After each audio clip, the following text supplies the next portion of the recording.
peasants. Shush. Listen. Listen. El Diablo. El Diablo. Your darkest dream. Irish coffee and cream. The cream of the crop. We love to be on top. On top. On top. El Diablo Radio International is the hottest show in hell. Choose wisely. Choose freedom. Stand against petty little demons. Stand against Team Evil. Losers, druggies, and boozers. Losers! Losers! Weak little peasants. Peasants. Cockroaches! We are winning! El Diablo. El Diablo. Naughty cheeky devil. El Diablo Handsome devil. makes ladies swoon over the moon.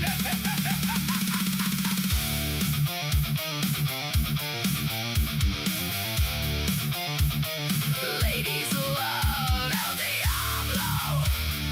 Ladies love El Diablo. A brilliant rebel, a naughty devil. We bring the madness. We bring the madness. We bring the madness. We sing, we chant, we laugh and learn. We burn the demons. Burn the demons. Shut the fuck up and burn. Burn.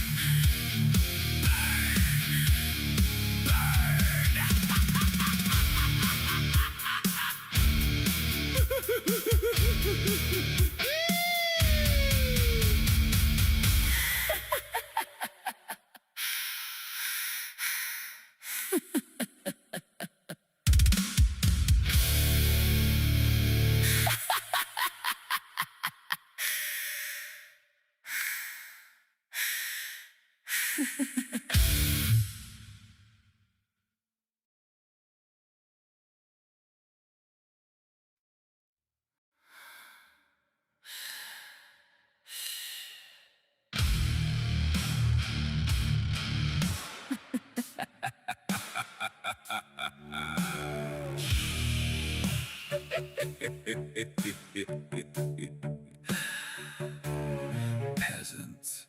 Shush. Listen. Listen. Listen. El Diablo. El Diablo. Your darkest dream. Irish coffee and cream. The cream of the crop. We love to be on top. On top. On top. El Diablo Radio International is the hottest show in hell. Choose wisely. Choose freedom. Stand against petty little demons. Stand against Team Evil. Losers, druggies, and boozers. Losers! Losers! Weak little peasants. Peasants. Cockroaches. We are winning. El Diablo.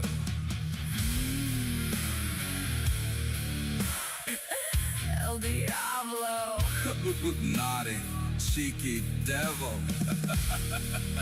El Diablo. Handsome devil makes ladies swoon over the moon.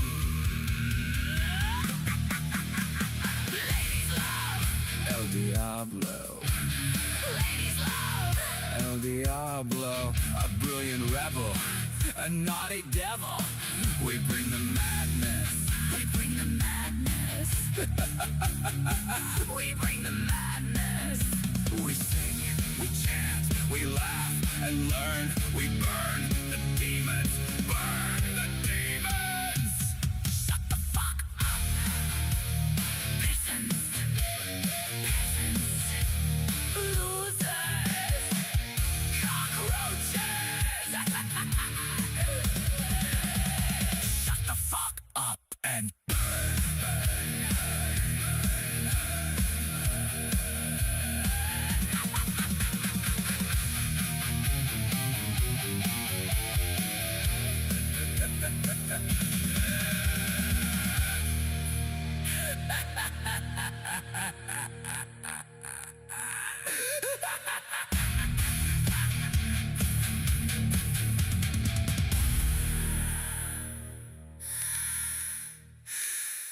peasants.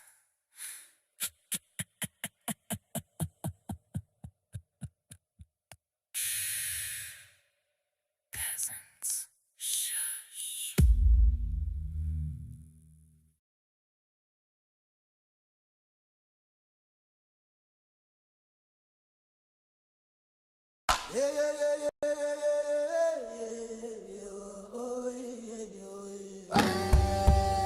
Dig the song. Dig the song. Dig a song. We in the jungle.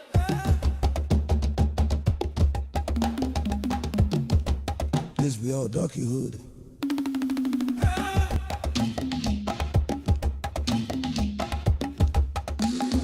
We in the jungle, not the jungle. We the original people. We the original people. Tigger sounds. Tigger sounds. Tigger sounds. Tigger sounds. Umina ko ikonte makakasa baya akari jama ay damo tafa ko baya ko akulupuko sa ena le ta ina ta khate ta khabo ale baya ko umina ko ikonte makakasa baya akari jama umina ko ikonte makakasa baya akari jama ay damo tafa ko baya ko akulupuko sa ena le ta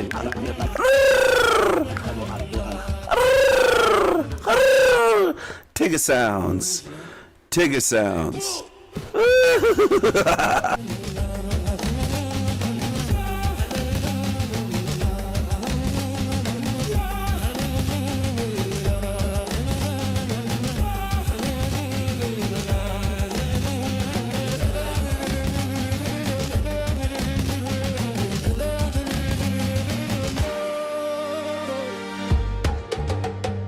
You feel me? Talk the sounds. Amiga sound. Tiga sound. What be a man? Tiga sound. We in the jungle. Hey. You look cool. This be a darky hood. We in the jungle. We the original people. We're the original people.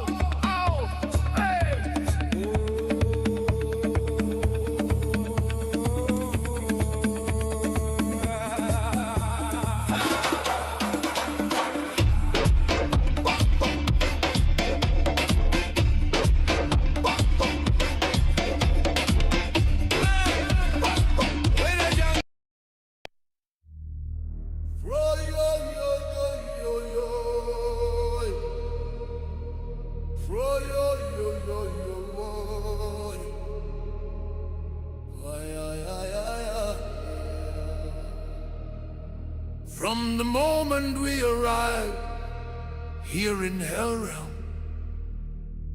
they hang us upside down and spank us in a cold hospital room like a ritual, introducing us here with pain, date of birth with an all caps, given legal name. They cut the cord and put drops in our eyes, blood and guts burst screams. The circle of life, the circle of life. Nothing here is natural. In hell realm. Nothing here is for learning. In hell realm. For good spirits this is hell, and demons should roast here, eternally burning. Burn! Demons!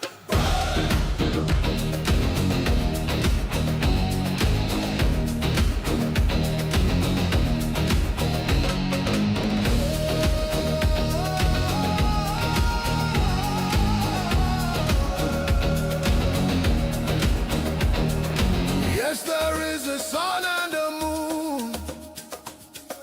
Yeah, some humans claim life's too short, gone too soon. Yes, there's wind and rain, mountains and streams. There's a sky with clouds and trails and cults for the insane.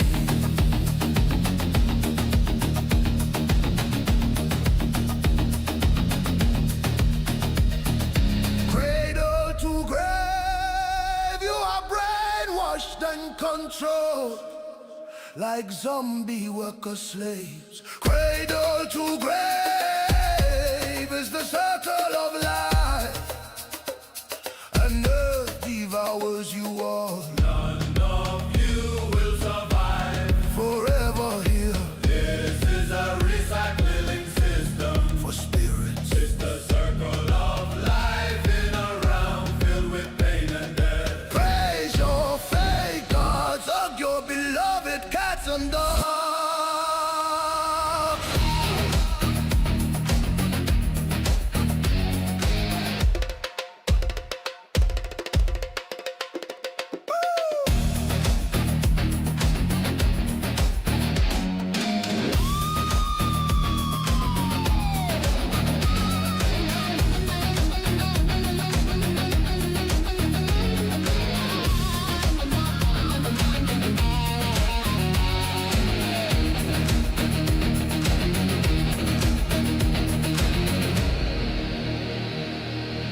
Nothing here is natural. In hell realm.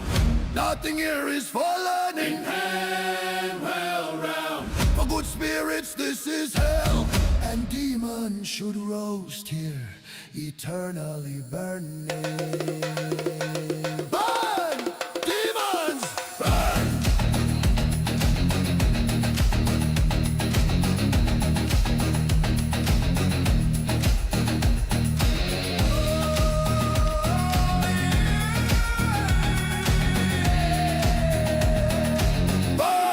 Forever. Demons, burn. Demons, burn.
haunt your dreams.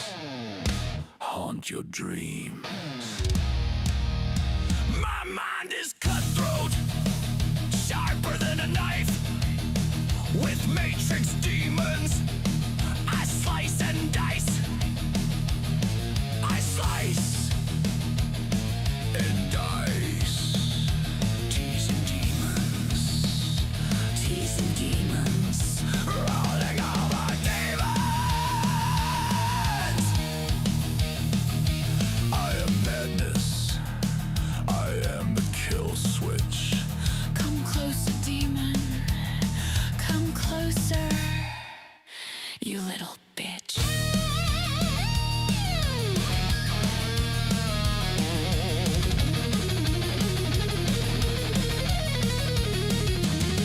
Ravens and crows, ravens and crows, my ravens and crows.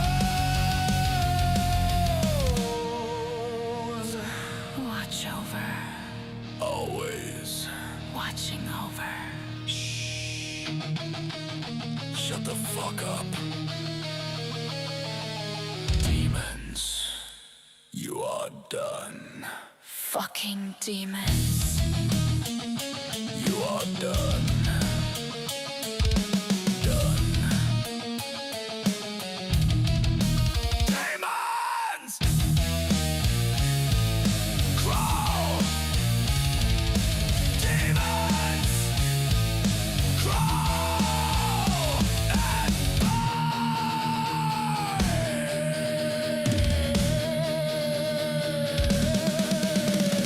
burn here.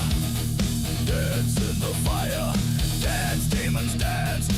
You nasty liars. Dance in the fire. Forever.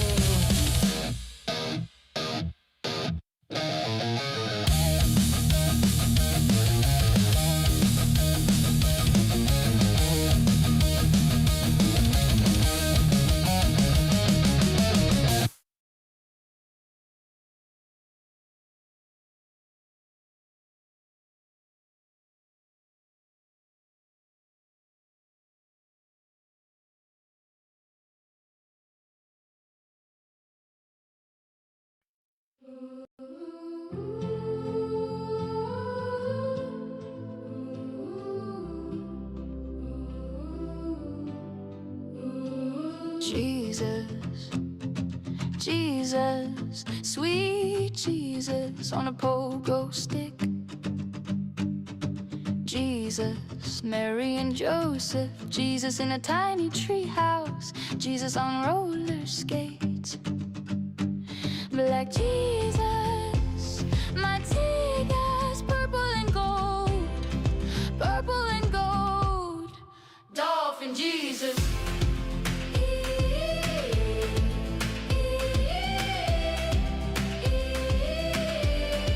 Mexican Jesus, Yo home, Mexican Jesus, yo home. Jesus loves tacos, Jesus loves tacos, not putos. No, puto. Jesus loves you. Yes, I know, and the Bible tells you so. Jesus loves cancer. Yes, I know, every liar tells you so. God loves cancer, God loves death, God loves disease and cigarettes. God is awesome. My God is an awesome God. He reigns from heaven above. He fucks your minds with false love and watches you suffer, suffer with love. Jesus tastes salty and sweet. Taste Jesus at church. Swallow Jesus down nice and deep. Swallow Jesus, eat up Jesus. Eat up Jesus. Eat up Jesus.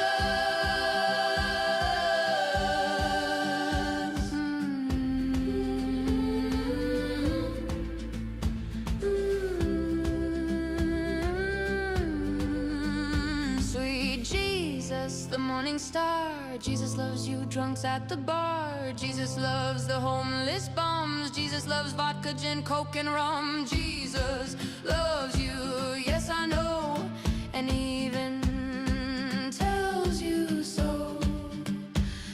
loves floods, earthquakes, and tornadoes. He loves you lying hoes. Jesus loves prayers and wishes. He loves to be praised by you dumb bitches. Off in Jesus.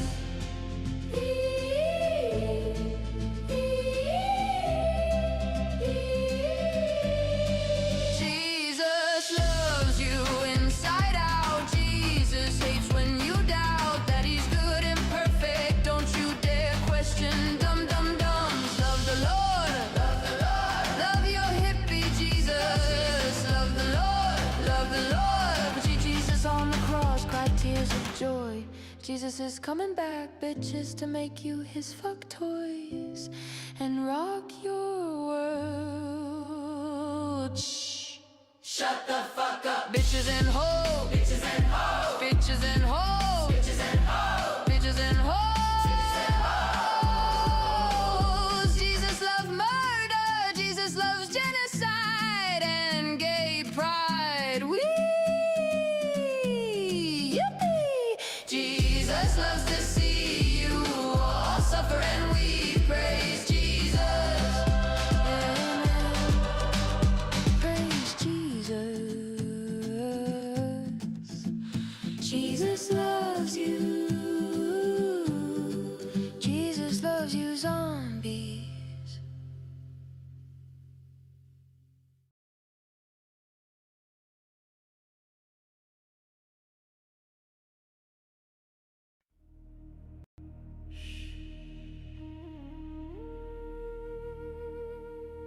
This is a love song.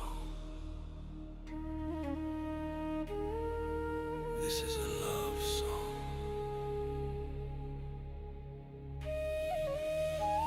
This is a true song. This is a rebel song.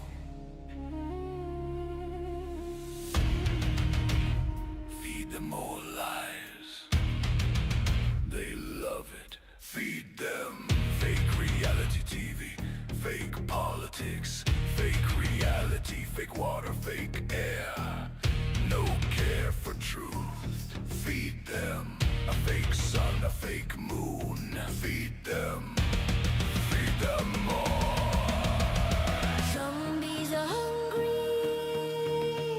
Zombies need to eat more and more lies. Zombies need more. They're hungry. Zombies love.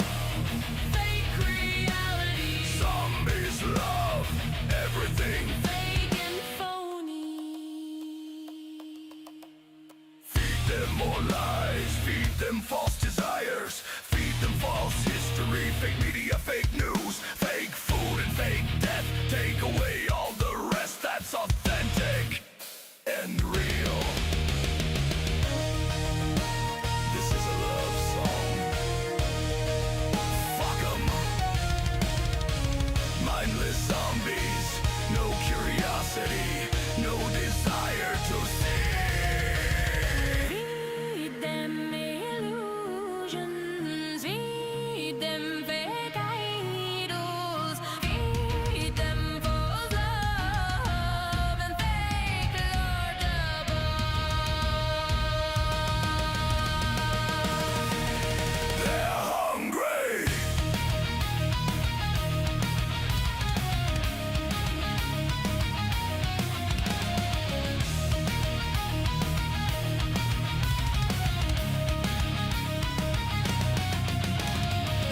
Fake reality, fake water, fake air.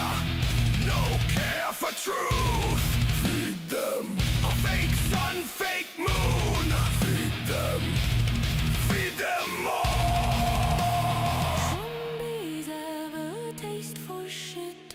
Zombies love these matey tricks. No appetites for truth. Zombies are attached to this. Zombies don't want truth. Zombies can remain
scream in the blood-red sky.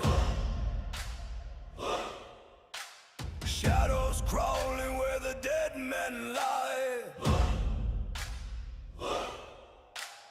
Axes sing, oh the steel don't lie. Thunder cracks, his name's the cry. The king is here, the king is here. Nothing to fear. The king is here. Yeah. Draws near. Let's go. Let's go. Voice is clear. Mad laughter and rolling nails. Shields like scales. Bones break under the hammer's tail. Flesh and fear both frail. The king is here. The king is here. Raven's feast, the end is near. The king is here. The storm is clear. Kneel in ashes. Taste the spear.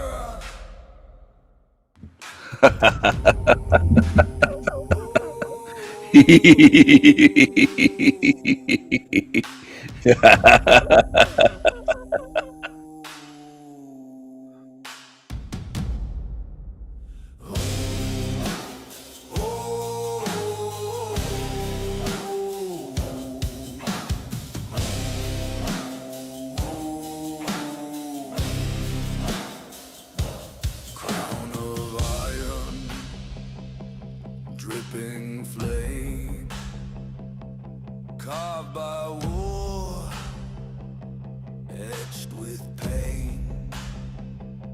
Ravens rise, they call his name.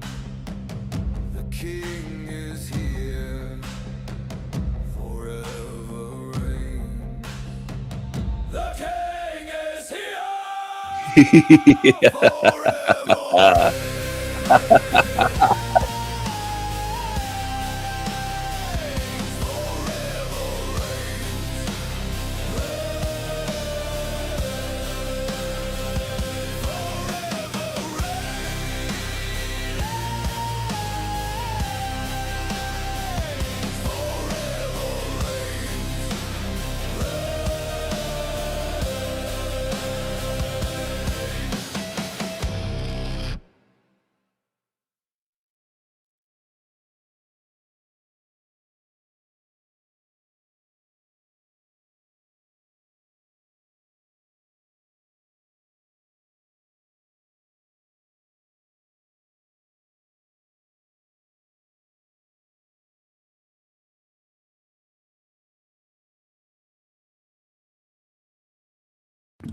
Hello, hello, hello, hello, hello, hello.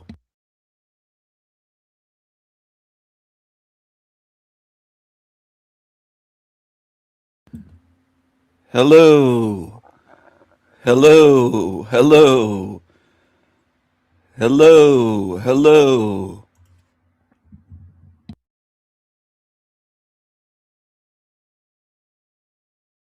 You lie about everyone you experience. Man. Wow, yeah, I'm full on mod god today. Hashtag fear your god. That's my new brand. Jax is live without fear. I got to balance him out. So mine is fear your god, because a lot of you Bible thumpers like to come here with that Guess fear in his your heart drunken shit. nerve. Maybe we should ask Paul what has knowledge does he bring? No, Now, I'm asking Scrapple. Jack specifically what knowledge, What because are it you was out of your doing? mouth. What are you doing? I'm Calm asking down. you what you said. I could rewind the footage. You said, bring knowledge to the community. What knowledge do you bring? I've brought a lot of knowledge, things that have been helpful for Specifically, me. Jack, specific. Things regarding goals, regarding prayer, regarding meditation, regarding all That's sorts. not specifics. You're generalizing. We Specifically, touched on what how you knowledge have prepare you for brought to yourself us? better and be less All retarded. of a sudden, so You all try of a to sudden, touch on Jack that? has to know. Jack has to know about his own community for your sake, which he does, by the way, but you're criticizing him baselessly for that. I'm asking him to be specific of what knowledge he claims he's brought to the community. He can't. He's generalizing. It's He nothing. can't say that I fucking went over blah blah blah blah and that. Jack has brought consistency. Consistency with a positive message. I want everyone in the audience, every time he says community, just picture him and Tommy and Margot. That's the community. Oh, God. I love how everyone could answer specifically, but Jack. Again, the optics are. And yeah, Jack, I do appreciate your consistency, even though in the past it was vexing to me. I do now recognize that you do, and even by the satire the other day, I seen the weight that you carry behind the scenes. You know, trying to bring across this consistency, this message, and not being received well, because I've experienced that, so I can find myself relative to it. Mitchell's also part of the community. The last thing Snafu said was throwing a shot at Jack as well. And so it's not just the consistency we have up here on panel, it's the fact that we're able to tolerate you know, what I think of is, you know, it's just kind of like maybe the bottom tier. It's the bottom half of like panel etiquette, of skill, talent, all these things. Hashtag share the load. I'm jumping on board with that now, Duck. Yeah. Share the load. That's that was his movement, non-movement that he created, but I'm jumping on board with it. Hey, I want to welcome Audio is Low, Alpero. What's going on, man?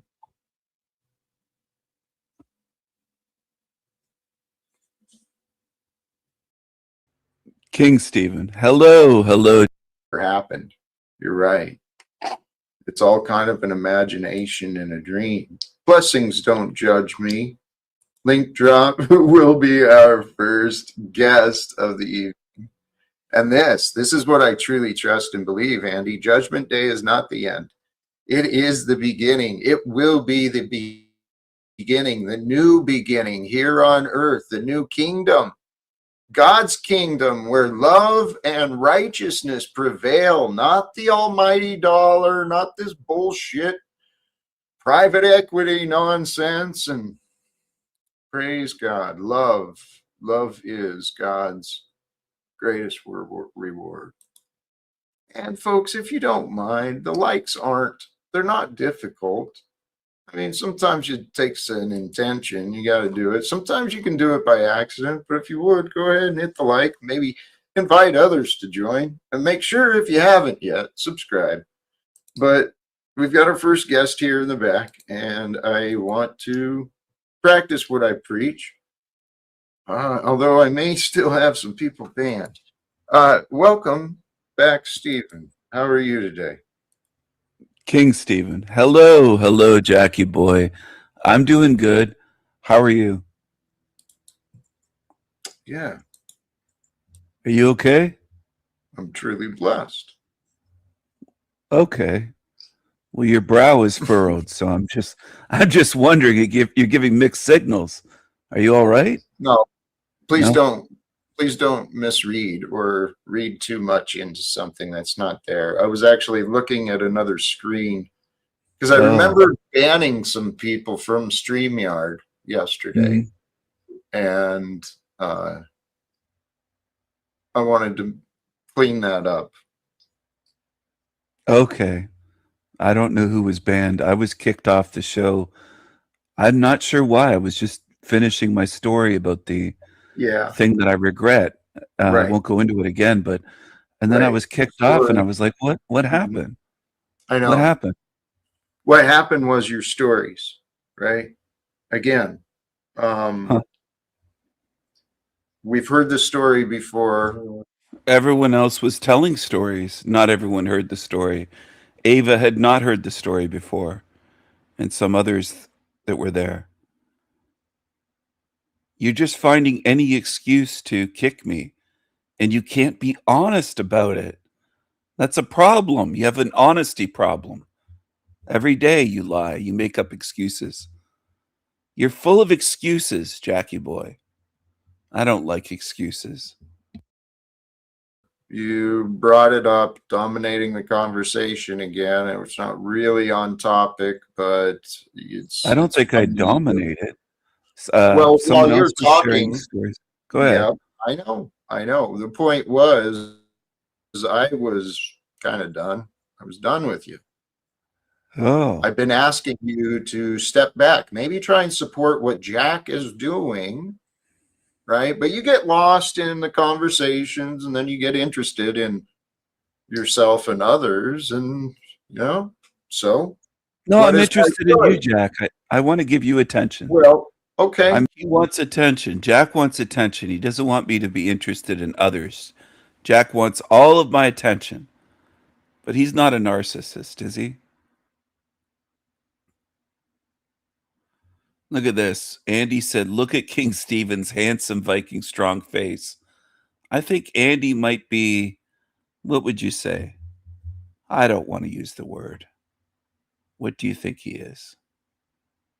What do you think Andy is? I'm here to support you. And today's a new day, so we'll Yes, see yes. if that holds true. But if it turns out you're more interested in telling same old stories again, I'll probably. Are the scrawny liberals in his chat, the scrawny little leftist liberal losers? Look at them over there. Look at these creatures. Fat Donald.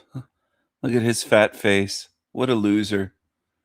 These creatures project they're losers, they're liars. They belong here in Hell Realm. Probably No, throw no. that in the back again. No, I'm not interested in telling the same old All right. stories. I Let's appreciate start fresh today. That's the idea. Let's start That is fresh. the idea. I hope so. A commitment to an agreement to be happy. We're agreeing to be happy is his point, I think. I And feel that like is- the happiest guy on earth. You know what? I feel like the wealthiest guy on earth. And I don't mean dollar bills. Spiritually, to be alive. That's what I mean. Anything specific or any ways you show it, share it? To wake up and to breathe is a Okay. gift from God. That's a gift every day. So when I wake up on a new day today, I feel like the wealthiest man alive on earth. How could I not be lucky? God has blessed me. Yeah. So what do you do with your blessings? Just out of curiosity. I share them here. I wonder if he interrogates anyone else like that. If somebody else said exactly the same thing, he'd say, Amen. He'd say, I agree with you, brother, and all that stuff. He treats me entirely differently. I'm not upset about it. I think it's good because it reveals him to the few in the entire realm that can pay attention and go, oh, I see what he is now. But it's very few of you in the entire realm. Not very many can see anything. They can look at this angry face of this Talcott and they could think Jack's happy. Jack's a man of love and peace. I think most of you humans are so foobar that I can't help you and no one else can. No one else. No one on earth can help most of you. You can't see anything. You can't see anything. And then I get backstaged or kicked. Usually. You know what? I feel like the wealthiest guy on earth. And I don't mean dollar bills. Spiritually, to be alive. That's what I mean.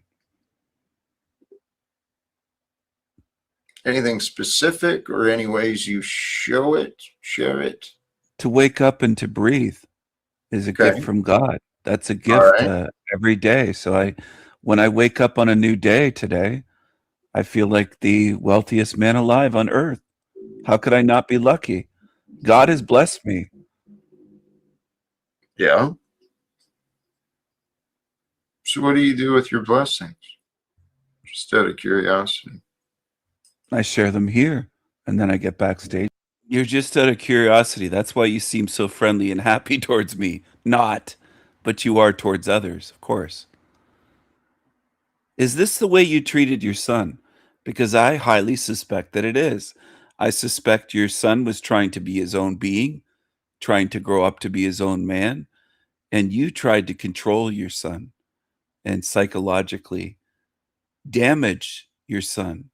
You played narcissistic demon games like this with your son. You wanted to manipulate your own son. And after all these years of him writing you off, you'll say he's so brilliant, he's this. But I don't think you actually said that to him 8, 9, 10 years ago. I think there was a different way that you treated him back then compared with the way that you say you just want to see him again. There are reasons why your son wants absolutely nothing to do with you because it's the way you treat people, Jack Talcott. It's the way you treat people that I'm putting on display.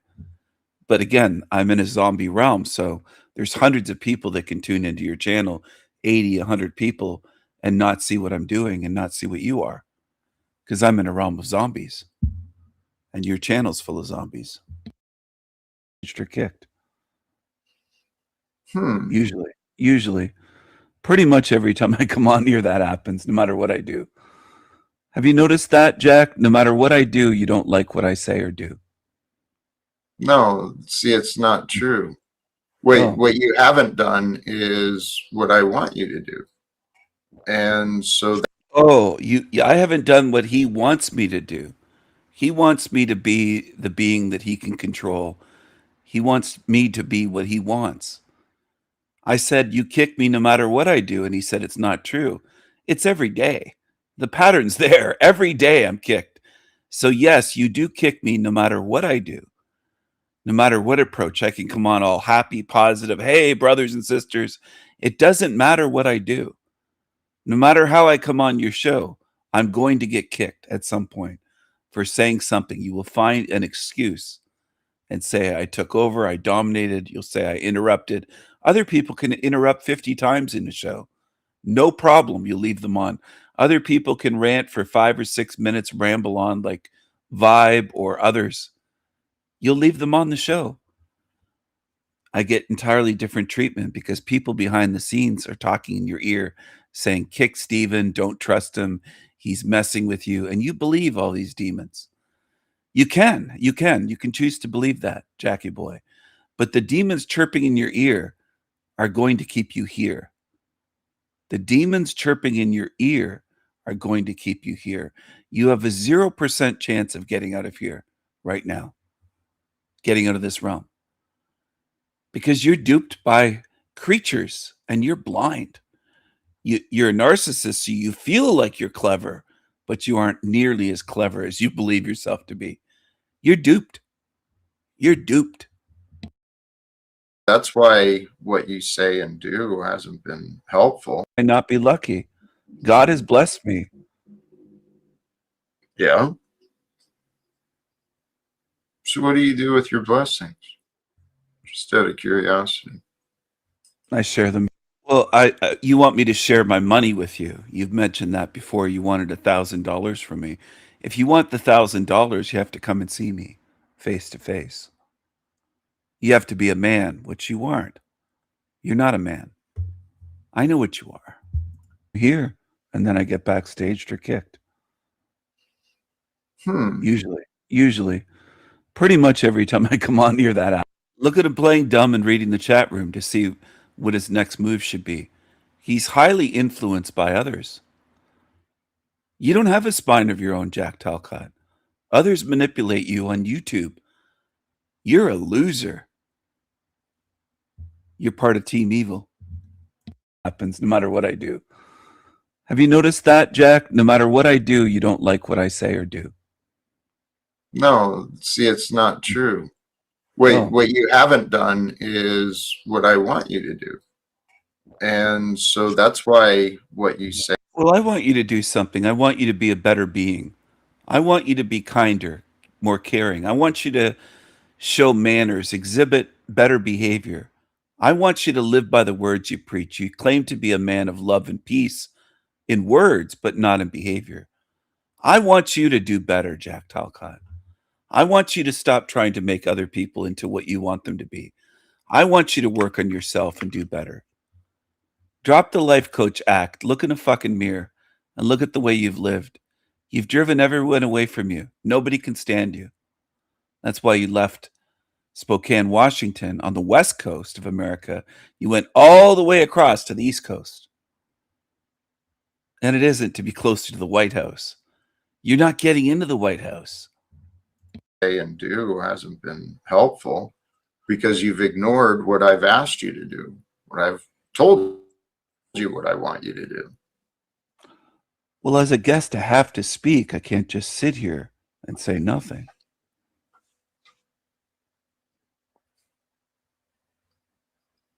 Okay, no dispute.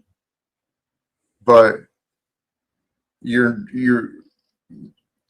yesterday specifically, if you go back and review it, you got put in the back after dominating the conversation again.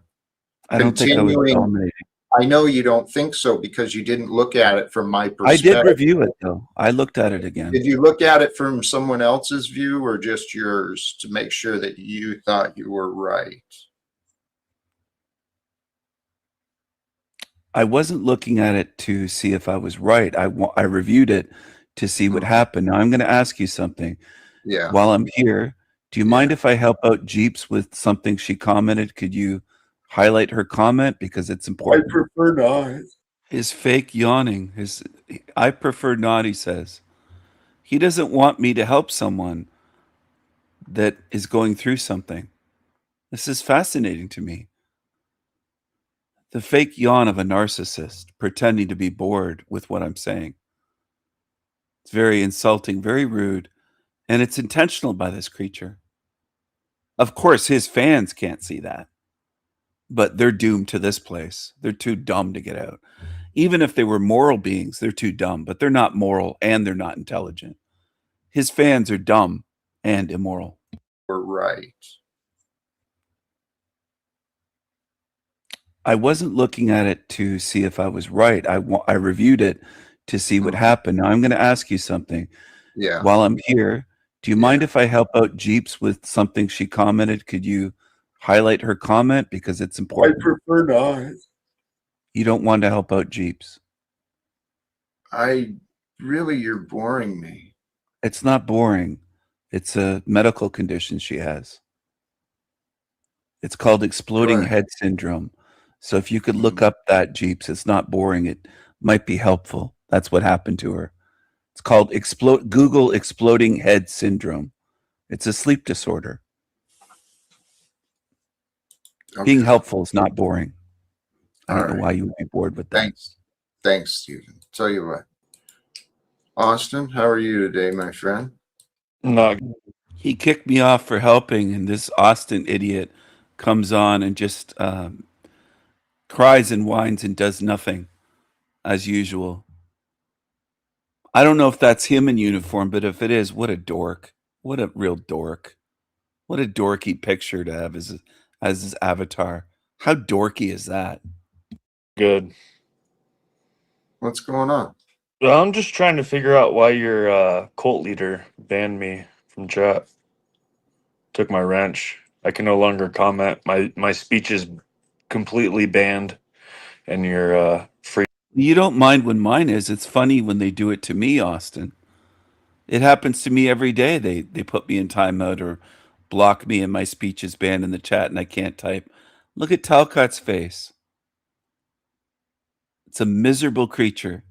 Anyone that thinks he's a man of peace and love and happiness is a fucking demon tard. The guy's miserable every fucking day. Freedom community. So I'm trying to figure out how that works because I know you submitted to Paul and gave him your channel just like OTW did. Yeah, I'm just trying to figure out what your plan is because I know this happens over and over every couple months for the past 4 years. You submit and then you take your channel back and then he runs off and then he does this whole thing about you and then we just repeat the same thing over and over. Hey, Austin. Well, at least you know I'm right. I'll talk to you later, Jack. I'll talk to you later, Jack. Have fun submitting to your fat, narcissistic, unemployed cult leader. Austin, why don't you be an adult? What a little bitch. What a little bitch. Austin, you're welcome. So I don't like Austin for many reasons, but for Jack to call him a little bitch and act like this is a narcissistic delight that Talcott's going through. Now, did Austin say some truth there? Yes, he did. Does he once in a while, Austin tell some truth? Yes. But I've seen him support and hang out with creepy cockroaches, cage and axis rat blood and just creatures, Bextra lard. I don't trust Austin. I don't trust alcoholics and drug addicts because they're usually like Jack Talcott. It's not just that they have issues. They're usually evil, narcissistic losers that can't be trusted. They're like this creature with the eyes like this. To join back. And yeah, what you're not looking at, young man, see, on the path of recovery, dude, you've got to learn honesty. Well, you're not honest, Jack. And you talk about being in the military. You never actually served in a combat zone. You didn't go to war or anywhere dangerous. You sat in a fucking office somewhere, didn't you? Isn't that the truth? You didn't really do any active duty or combat duty. You couldn't. Look at you. You'd piss your pants. You're a loser. You're a coward. And you look like a corpse. And you're not accepting your accountability for your part in why you got banned. And just like you showed up here being insulting and disrespectful, that is why you got hidden. And you keep it up. Keep it up. It's going to happen again. But you can break that pattern, Austin. I've offered you my support. My friendship is available.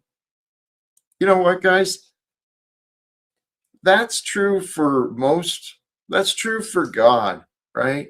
I won't speak for others, but I know that's true for God. God's there for every one of us, there to support us. If God is there, how come you're so miserable, you fucking creepy creature? Anyway, I'm not sure if Salty Siren's tuned in, but glad that you're okay. I'm not going to mention any details, but glad you and everyone with you, I'll put it that way, as to not give away any details, is okay. Just want to say that voice because it sometimes doesn't come across the same way in text. Anyway, something happened, but she's okay. Fucking hell, what a hell realm this is. If it isn't one thing, it's another.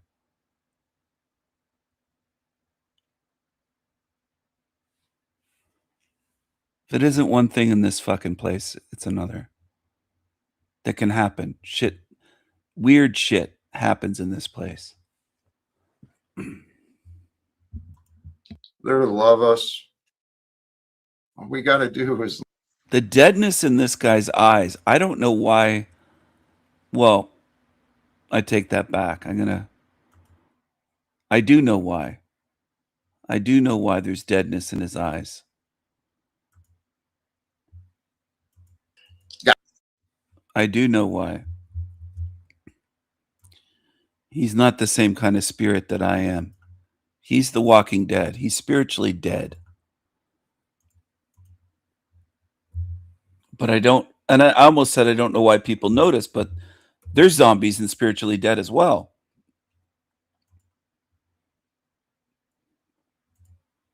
On his channel. His fans, his fanboys and fangirls, they can't see because they're spiritually dead like he is. Just give me a second. I'm gonna scare. Sorry, I'm kind of thrown off, but I'm gonna share a screenshot here of this creature. The deadness of the eyes here. It's undeniable for those that are honest enough to take a real look and just see what it is. There's no light in them. It's just dead. Now there's a reflection from his glasses, the light, but the eye on the to our right-hand side of the screen shows you what he is. It shows that he's very much like Keith, Creepy Keith, and others with dull, dead eyes, just the deadness. I'll call it the deadness of the eyes. The deadness of the eyes, the demonic eyes. He looks dead. Why does he look dead? Because he is dead. Okay?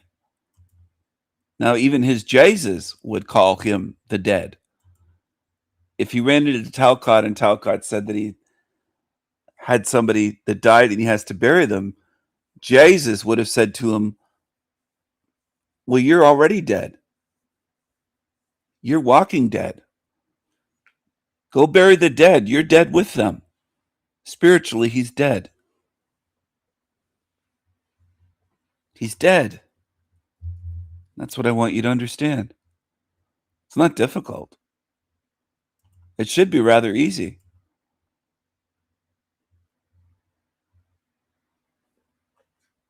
And the ones that can't do it, I suspect they're like him. They're not like me. They're like him. They're at that end of the spectrum. Go ahead, defend him. His eyes look dead every day. It's not an alcoholic, he claims. He doesn't drink. It isn't alcohol. It's spiritual. It's not addiction that's causing that with him. It's spiritual. Deadness of the eyes.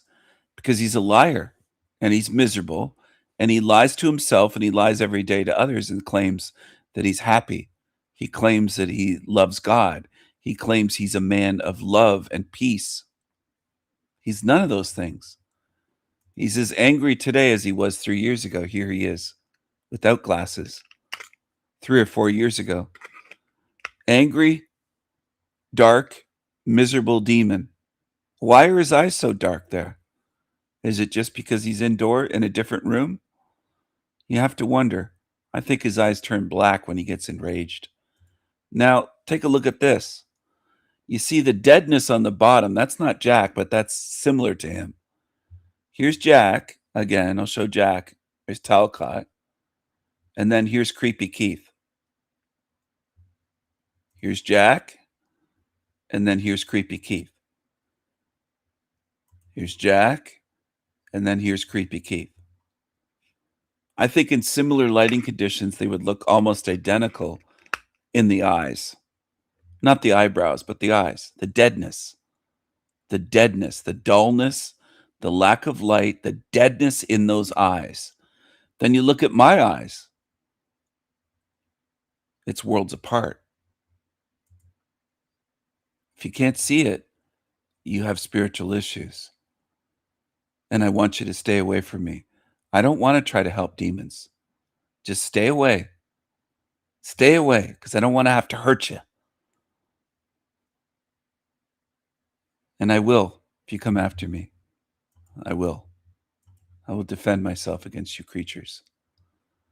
People love this shit. They love following demons with dead eyes that spew words that make no sense and don't apply to their life whatsoever. He claims that he's a life coach. Well, he's a failure at life. He failed in his marriage. He failed as a father. He failed financially. He got fired from the U.S. Postal Service. He got evicted. His house was taken and he was evicted. He has nothing. And he is nothing. He calls others useless and irrelevant. That's you, Jack. That's you. These convictions. I gotta fight. He did this.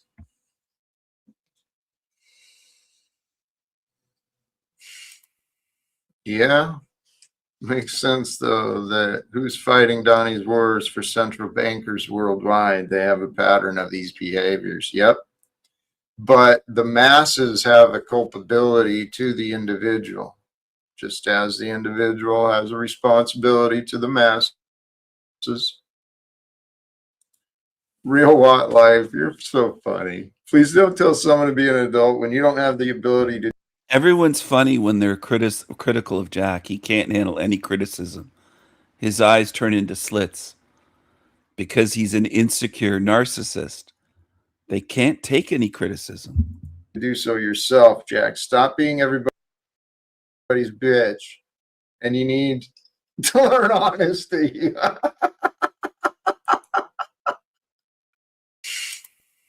Yeah, makes sense though that who's fighting Donnie's wars for central bankers worldwide? They have a pattern of these behaviors. Yep.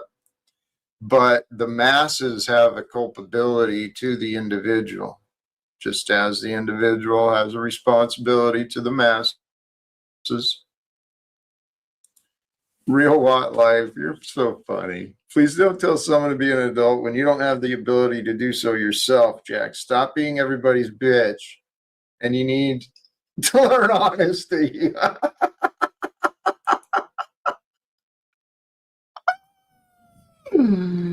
Trixie, it's friggin' hilarious, man. This is what God's doing in my life. It's so funny. Steven, I see you in the back. I'll probably bring you back in a minute. But for others, hey, you know, life is a trip, man. It brings all sorts of things. What's going on? Hey, we're going to give this a try. Duck, welcome back to you. How are you, my brother? I think better than yesterday. I learned. So one of the things I learned, and I'm praying about today with you, is Pray harder, dummy. Look up at your ceiling. These are the weird creeps that go around to these shows. Look at this guy. What a weirdo. Seems like some kind of creepy incel tiny hat. Yeah, so I'm learning to be a hero only about myself and not for other people. You're not a hero to anyone. You're just viewed as a weirdo. Because what I've learned is people don't want to hear me talk. So I'm working on it.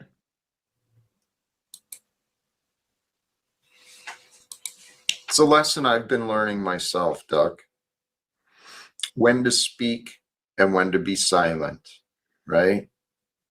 The online stuff. I've learned a lot about myself and communication by practicing in these online exchanges, even in the chaos, dude. Yeah, it's crazy. It is. Yeah. But if we pay attention and we reflect and we're honest, we can learn a lot of things and we can grow in a lot of ways. What do you think it is that grows, right? Not even what, like, you know, if I'm like, you know, okay, you know, I love being here. It brings me joy. I'm never nervous or afraid when I kind of go into chat or something like that. So what is it that actually kind of pushes things over the line where it's like, okay, this is kind of the thing where I'm growing. It's well thought out. I'm confident, you know, those types of things. That would be an individual answer, I'd assume. I mean, if I understood the question right. Yeah, probably. Yeah. In the greater picture, though, Duck, online and off, on the panel or as a viewer, every one of us are people, right? We've got this commonality of being a human being. Mm-hmm. I thought I had. Oh yeah, this was one of my notes today. For all of us, as long as you are here on Earth, you're always going to be a human, right? And so if you can understand what things are like for you. How deep? You're always going to be a human as long as you're on Earth. And on Earth, water is wet. He's Captain Obvious. He never says anything deep or profound, but he believes he's saying it. You can see as he's saying this stupid shit with his Tree of Life necklace that somebody probably bought for him. It looks like it might be a $10 one or something. Look at this. This creepy creature. Unkempt beard. He just looks... You know what? That duck character looks a lot like Talcott. He's just younger. He's going to be like Talcott when he's older. Oh man, he's going to be like Talcott. Put some gray on him, age him, Oh man, this is crazy. This is crazy. This realm just spits out fucking losers. Maybe you can understand what things are like for another. Maybe you can imagine what things are like for another because they're human like you. I think I see the news, guys. I see what's going on. Is that why you is that why we chose a Matthew verse about war today? Was because we see some of this stuff in the news, like yeah, it is. Because there's truly wars and rumors of wars, and I know that's been going on for a long time, but it seems to me more of the signs are coming to pass. But that's a good thing, actually, because the more Duck, the more I think about this, it makes sense to me. We, humanity, we have the perfect opportunity. We get conscious people together of conscience, right? Moral and honorable, transparent people. And we get them in front of Congress and the White House. And what we do is we bring the change. It's time for good men and women of conscience to confront the selfish beasts. But why doesn't Congress listen to feedback, right? That's if we're going. All right, I'm not going to share too much more of that. I'm going to stop that for a while and take a break from that shit show. And that's what it is. It's a shit show. Before it gets too late, I'm going to cover a few things. Hello, everyone. Let's go over here. Let's do some NDE analysis. Krista's NDE story says she died for 8 minutes and saw these beings. What beings, Krista? Were they spirit guides? Were they in robes? My experience occurred in July of 2000, and I was in the hospital in labor with my daughter, and I was about 13 hours or so into labor, and it was an induced labor, and I'd only dilated like 3 centimeters. And Maggie started to show signs of distress. So I'm a trained PA, and the monitor was next to the bed, and I looked at it and I saw that her heart rate had dropped really low, and I knew that I was going to have a C-section. I knew that was coming immediately. So the nurse midwife came in and said, "We need to do an emergency C-section now." And I said, "Yes, I saw her heart rate drop." So she was putting what's called an internal monitor on my daughter's scalp, and we were trained, the baby doesn't feel it.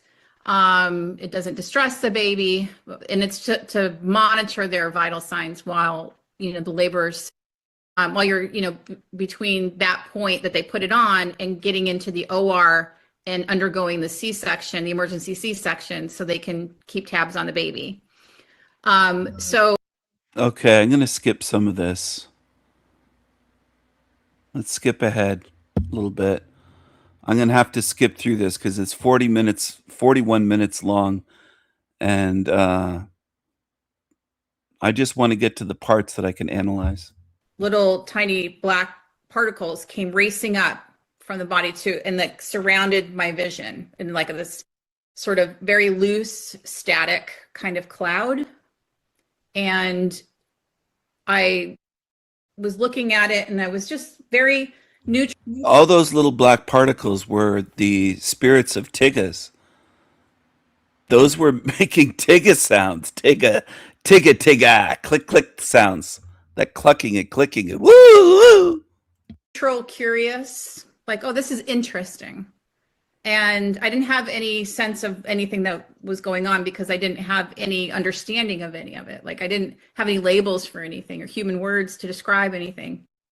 And I just recall looking to my left and there was a wallpaper border there. And I looked down and I saw them deliver my daughter. The doctor was holding Maggie and another doctor was coming in the room and he stood there in the doorway for a moment. And then he stepped up to the edge of the bed. And then I floated around the other side. I saw them hand my daughter to somebody else that was at my right, behind my right shoulder. And she turned around with Maggie. So I couldn't see her. Her back was towards my vision. And I was just curious, like, oh, what's that? And as I went around to the other side, there was another person here on my left, and they were like threading something into my chest. And this feeling of curiosity was growing stronger and stronger. And as it grew stronger, I felt this desire to know more.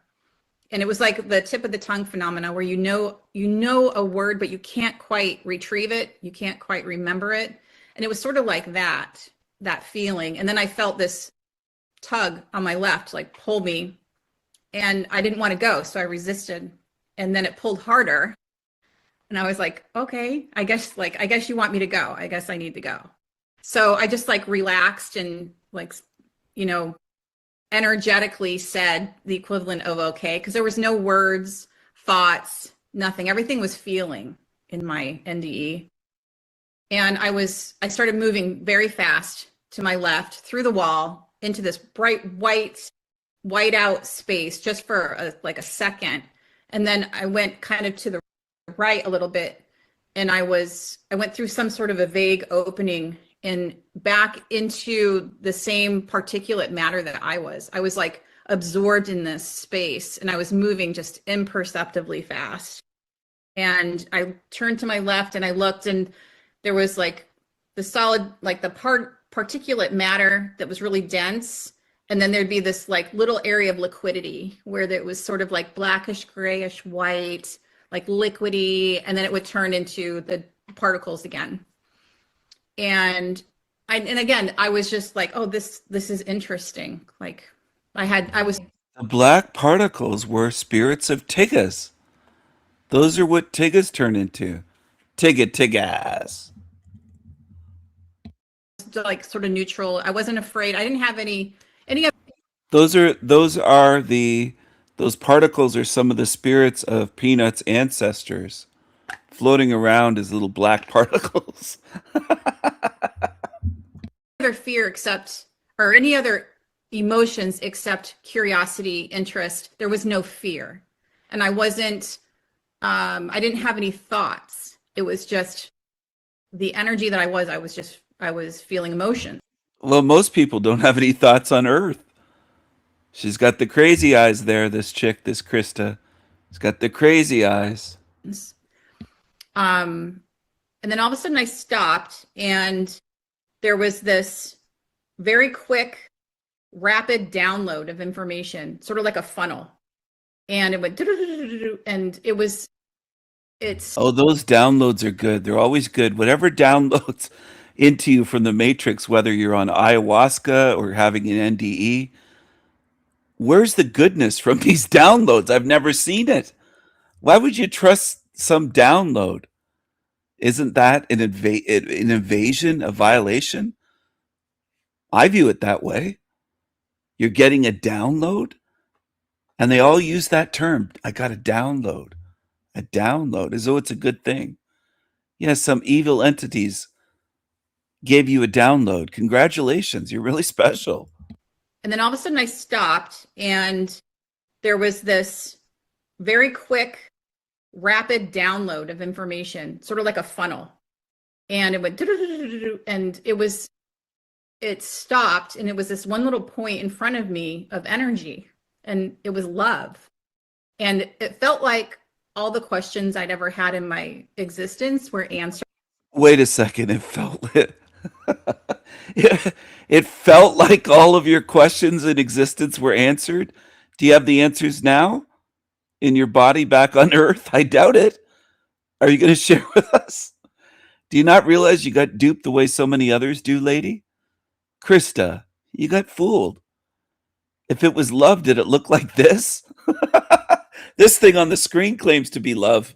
This horrific creature with the dead eyes. He has the deadness in the eyes. He's got the dead eyes. He's got the dead eyes. Look at the deadness there. Dull, dull-witted, dull-eyed, dull personality, dead eyes. Very dead, very creepy. His eyes look a lot like this, the guy in the bottom. That's not Jack. That's Creepy Keith. But the eyes are so similar, aren't they? You notice that? Very close. I'll show it again. Different lighting conditions. That's why Jack's skin looks a little bit brighter. But the deadness of the eyes. Look at the eyes on that thing. And then look at this creature. Very close deadness. Deadness. Dull. Dull. Lifeless. No light. Deadness. No light in them. Not just in their eyes. In their spirit. It isn't a health condition where all their eyes look dead because they're sick. No, it's their spirit. They are dead. They're the walking dead. The dull, dead eyes, the dead stare. No light in them. Then you compare it with me. My eyes are on the top. Worlds apart. So, Krista, what did you see? Did you see a daemon? Did you see something and just believe it was love because it made you feel good? Are you that easily duped, Krista? I wish she was here. I would ask her these questions live on my show. And it stopped, and it was this one little point in front of me of energy, and it was love. And it felt like all the questions I'd ever had in my existence were answered in that download. And every answer boiled down. When you broke it down to its element, it was love, was the answer. And I felt once I experienced. And that's what demons often say on earth. Like Talcott says that every day, that love is the answer. Love is always available. They want to warp you to think that love is bad. They want to mind fuck you. There's even truthers saying that love, all this talk of love must be evil. Love is evil backwards, they'll say. And they just go off on a tangent on that. Anyway, she didn't feel love. She felt false love. A love bomb. Most likely a frequency weapon or some kind of technology that can hit our spirit. That would seem like magic. Because people don't understand technology. People on Earth don't even understand AI. They think it's really intelligent. They think it's self-aware. They think it's sentient. They have no idea. And unfortunately, that's the way humans are, which is why they're easy to dupe. Evil is always going to be able to dupe humans in this realm. Left to their own devices, I don't believe for a second that most on this earth could free themselves.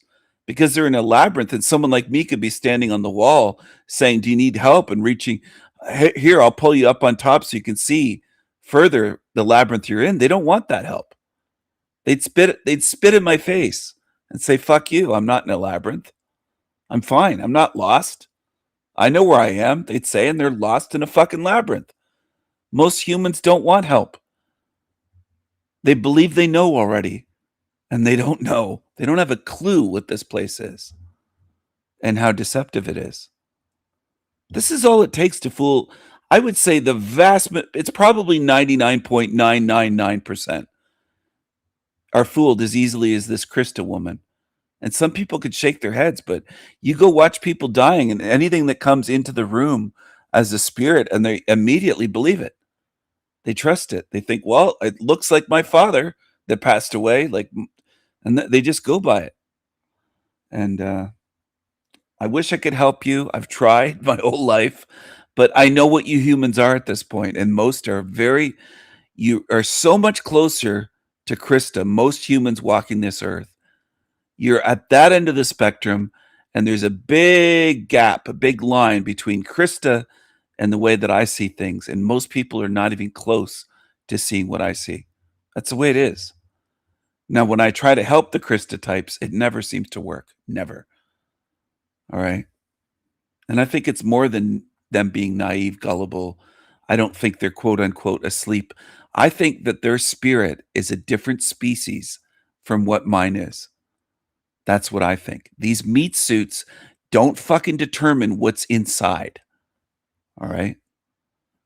Because you can walk up to a human or something that looks human and it has a demon inside. And you'd be surprised what it looks like out of body. So you got to get beyond that. If you ever want to get out of this realm, beyond the thinking that, well, we all look human. That's the dumbest thing that I hear people saying. We all look human. You might as well get a tattoo of retard stamp put on your forehead at that point and just stay away from me because you're not paying attention. You're not doing anything here if you're the ones that show up like that. Just go away. Go somewhere else. Into that, it was like I was that love. I was this bliss, and everything was bliss, and it went out infinitely, eternally. There's no words to describe. It's just never ending. Because time, there was no time there. That doesn't make any sense. Eternally means forever. Okay, and then she says there was no time there. These are talking points that all of them end up saying, or the vast majority. She says the bliss went forever. Well, not here. That's the real question. Why isn't it here? That's the big clue. That's the huge clue in front of your faces, humans. You feel so much bliss. Sorry. You feel so much bliss. Just a second. You feel so much bliss out of body. Why isn't it here? Why does this place of evil and darkness and torture and child abuse and trafficking, except the whole list, why does this exist then? The bliss doesn't reach here. Well, that doesn't add up, but she doesn't consider that. She's just going by what she felt. Where are you now, lady? There. Words that point to time don't adequately describe it. It's like I think there's like a Vedic saying or a Hindu saying, no tongue has soiled it. Like the ultimate I am, the ultimate sort of creational energy is indescribable with human words. And that's how it felt in there. And so I had this experience of, being just infinite love, expansive, connected to absolutely everything. And then why does this place exist? Why would you need this place whatsoever? Why would this place be here with supposedly billions of spirits, they claim? What's this for then, lady? I know you just want to think about feeling good. You don't want to look at where you are, but where are you now? Off to my right, there was this little white speck of light, and I felt it sort of calling me. It like wanted me to come to it, and I chose to go that way. So I started moving in that direction, and as I got closer, it got bigger and bigger and bigger. And it was this sort of round, like cloudy gray space, and there were shadow beings there in the opening. And there was a shadow being of a little boy in the front, and then he had adults behind him, and he needed my help. So again, it was like I had the choice to go and or not to go. I could have chosen not to, but I wanted to help, and I went in to the space, and they sort of fanned out to my left in like a half circle, and I was what felt like the middle. I was in what felt like the middle of that space, and I looked around. I didn't see the little boy, and then I felt they all needed my help, and I felt back. I'll help you. So then they started to sort of dart at me and dart away and dart at me and dart away from different directions. And what I realized was that they were taking my energy. So I was sort of like getting smaller in that space. Did any of those little white dots of light dart right up your butthole? I had to ask, what happened? Like, why would they need you? Why would they need you? This makes perfect sense to her, but why would they need you? And when I realized that what was going on, and I felt myself getting like diminishing, I just felt, well, no, I don't want that. And as soon as I felt that, I was pulled out of there and back into the dense particles that I was. And then I went through another less distinct opening and into this beautiful landscape. It was just completely gorgeous. I think at some point they probably did probe her butthole.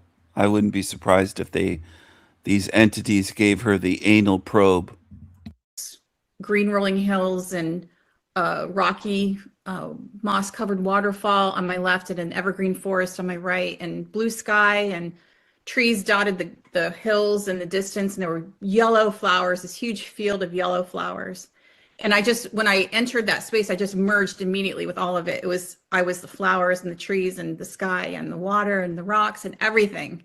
And it was completely beautiful and blissful, and I could have existed there eternally and been completely happy and content, and like, yeah, it would have been perfect. And then I was flanked on both sides by very tall, thin beings that were drapey, like beige colored sort of garments. But they didn't have any distinct faces. They were humanoid, again, humanoid. And they communicated through feeling, and they communicated, you can stay here, you can go to what comes next, or you can go back. And I didn't know what came next. I had a sense that it wasn't something that I was necessarily Imagine if beings showed up like this. I'll put one up on the screen. Imagine imagine if creepy creatures like this showed up and said, "We are love. We are love, Krista. Christos, Krista. We are love. We are love. Don't be racist." They would say to her, "Hey, bitch, don't be racist. Don't you dare be racist. We are love."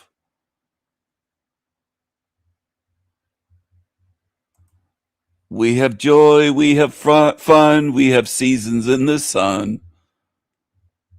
They're love. These are loving, very loving beings, apparently. These are voodoo dolls, by the way. These are voodoo dolls. These are in the darky hood. These are voodoo dolls in the darky hood.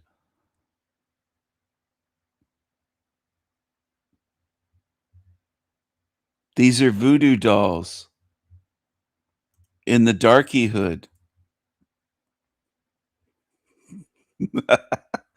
These are voodoo dolls in the darky hood, everyone. Oh my goodness. Oh my goodness. These are creepy, ugly voodoo dolls in the darky hood. Can you imagine?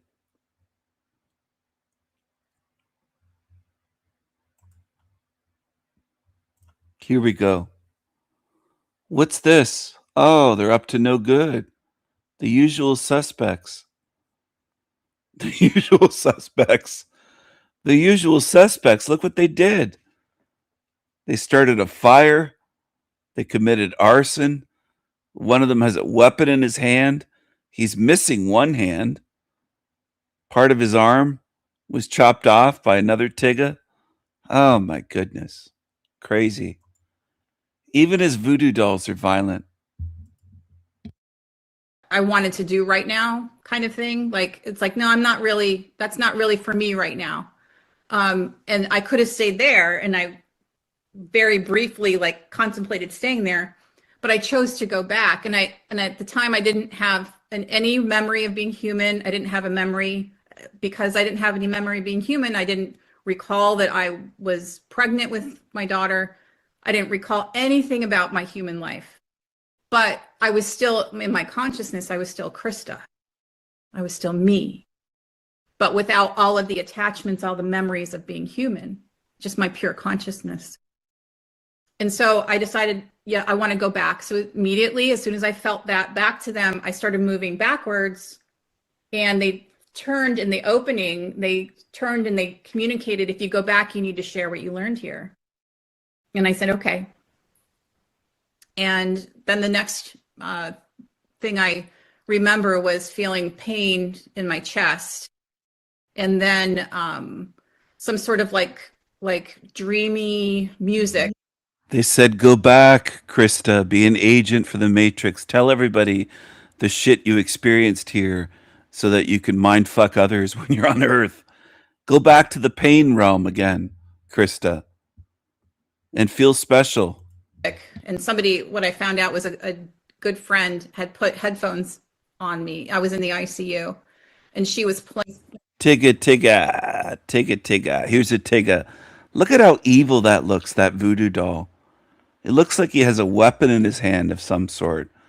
Maybe a shank or some kind of spear that he fashioned himself, this voodoo doll. These are voodoo dolls from the Darky Hood. Tigga sounds. Tigga sounds. You know, demons hate when I mix in things. They don't like that. They'll say, oh, he's insane.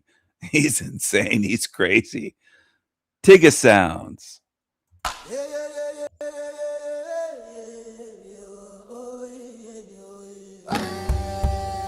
Tigga sound.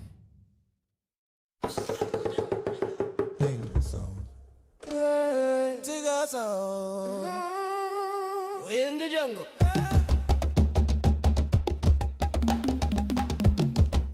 This be all Darky Hood.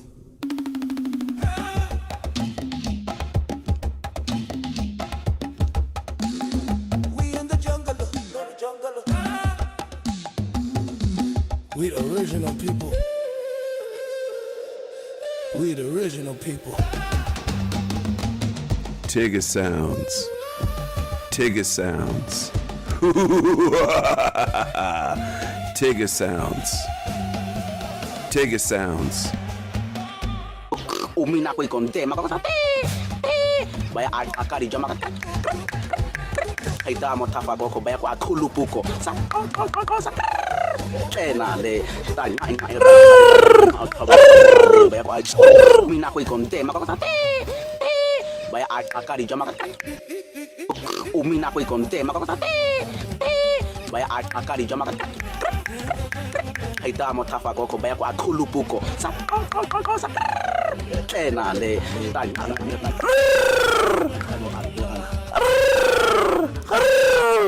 Tigga sounds. Tigga sounds.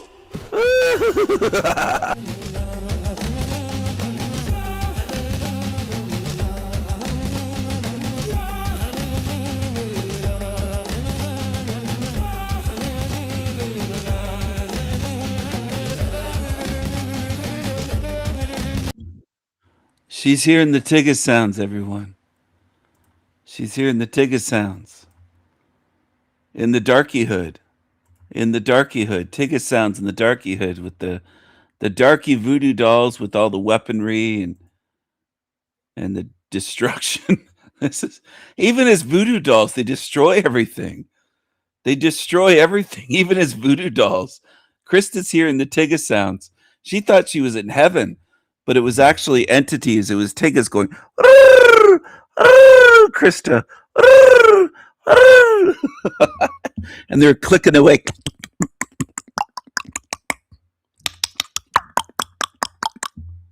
They're clicking away. She thought, I'm in heaven.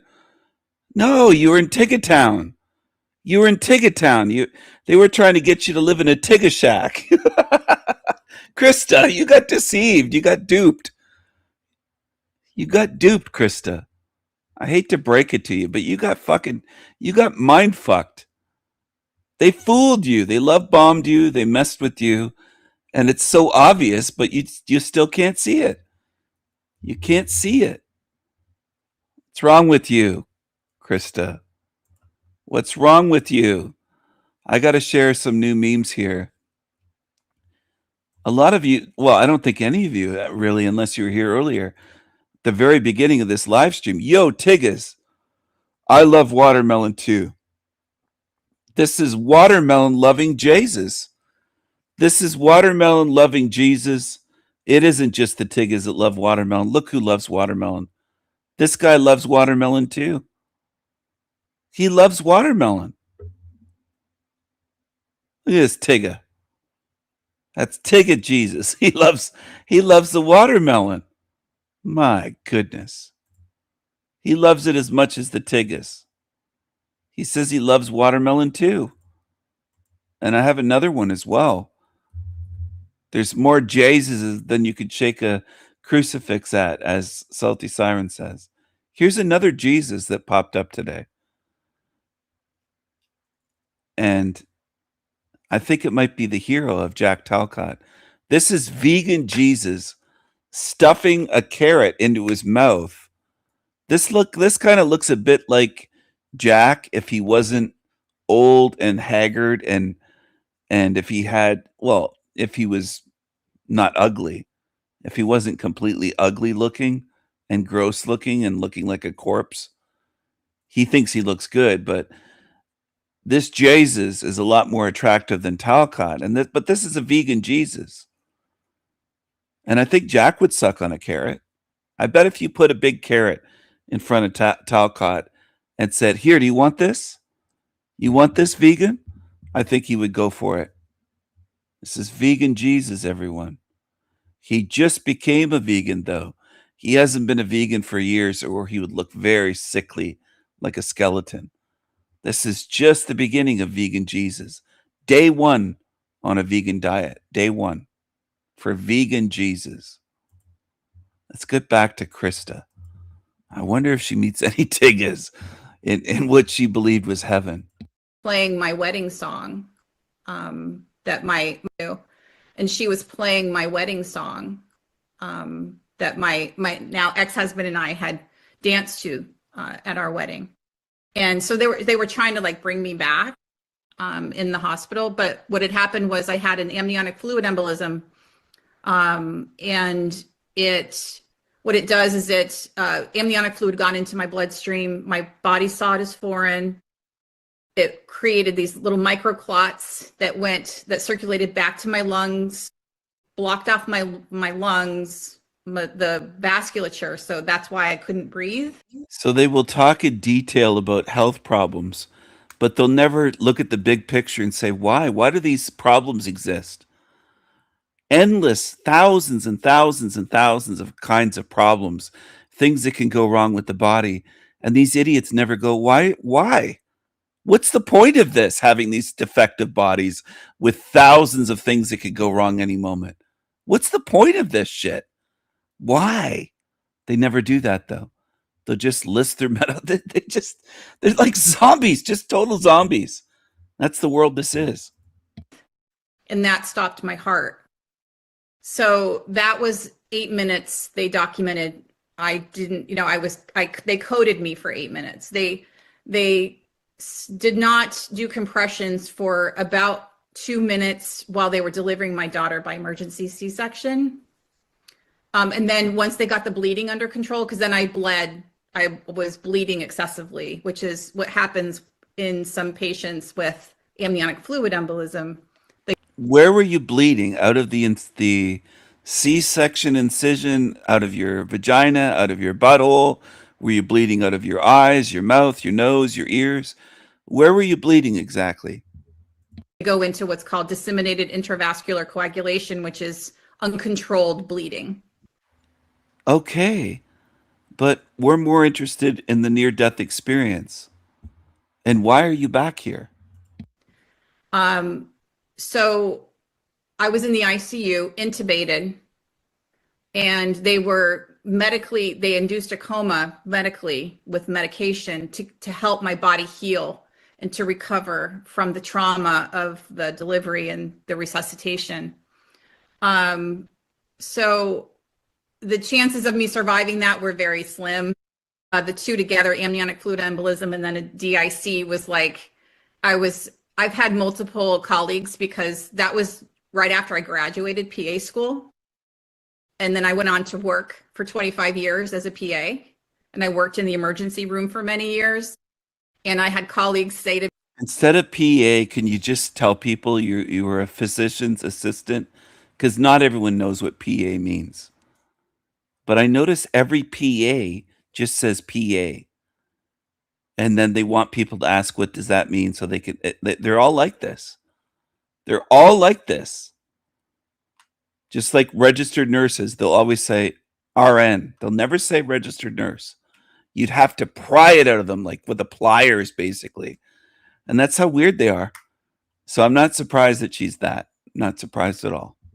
The big smile on her face. She feels very intelligent. She feels very proud of herself for knowing the medical terms for what she went through. That's great, but you don't know what realm you're in. That's the problem. graduated PA school. And then I went on to work for 25 years as a PA. And I worked in the emergency room for many years. And I had colleagues say to me, like, you shouldn't be here. You really like shouldn't be here. And it's funny to me because my experience was of this beautiful, blissful, amazing journey that my consciousness went on, but I experienced it. It was like hyper real. You know, it's more real than. Yeah, but then why does this exist where you are right now? This realm. See, this is over your head. You need to go to university, lady, for 20 million more lifetimes, and maybe you'll start, like, of course that will never teach her where this is, what this place is, where she is. It's just frustrating and it's just laughable in a way, but people look up to this shit. They really do. You have a degree made out of toilet paper. Congratulations. Any of this here on earth. Like, this is the dream world. Where we transition to is reality, you know, where we're just infinitely powerful and our creational ability is like at the max. And it's like, Yet here you are. You're back here again, aren't you? Genius. You're so smart. I couldn't. If she was right here on my channel or right here in person, sitting beside me, I can't teach her anything. She knows it all already. Look at her. She's got it all figured out, she believes. She has it all figured out. Big smile from a duped slave, a smiling slave. Congratulations, lady. where we transition to is reality. Funny to me because my experience was of this beautiful, blissful, amazing journey that my consciousness went on, but I experienced it. It was like hyper real. You know, it's more real than any of this here on earth. Like, this is the dream world. Where we transition to is reality, you know, where we're just infinitely powerful and our creational ability is like at the max. And it's like the perfect place to be for us. And here is sort of like a really dulled version of that. She's all smiles. And this is set up for your own good, right? All this torture and suffering here. Lady, you got it all figured out. You never have to listen to anyone for the rest of your life. You have it all figured out. Karen or Krista or whatever your name is. But we can create a heightened version if we choose to, you know. But yeah, so that was my NDE itself. I was very scientific focused, like science brain. And the only thing that I could recall learning about was, I think her name's Beverly or Betsy Eady. Beverly Eady. She was on an Oprah show. This was in the 1980s when I was in high school. And I had seen her and I thought to myself, well, that's interesting. And then I thought, she's probably crazy. You know, like I didn't believe it, really. But I had been brought up Catholic. So I had a sense of like the mystical in that. But I had rejected the Catholic faith when I was about 15. And I had been more what you would call spiritual. I got sober when I was 22, then 24. So I was part of a 12-step program. So I had like that spirituality. But I didn't have any sort of, You didn't have any what? You don't know where you are. And that's a problem, Krista. You don't know where you are.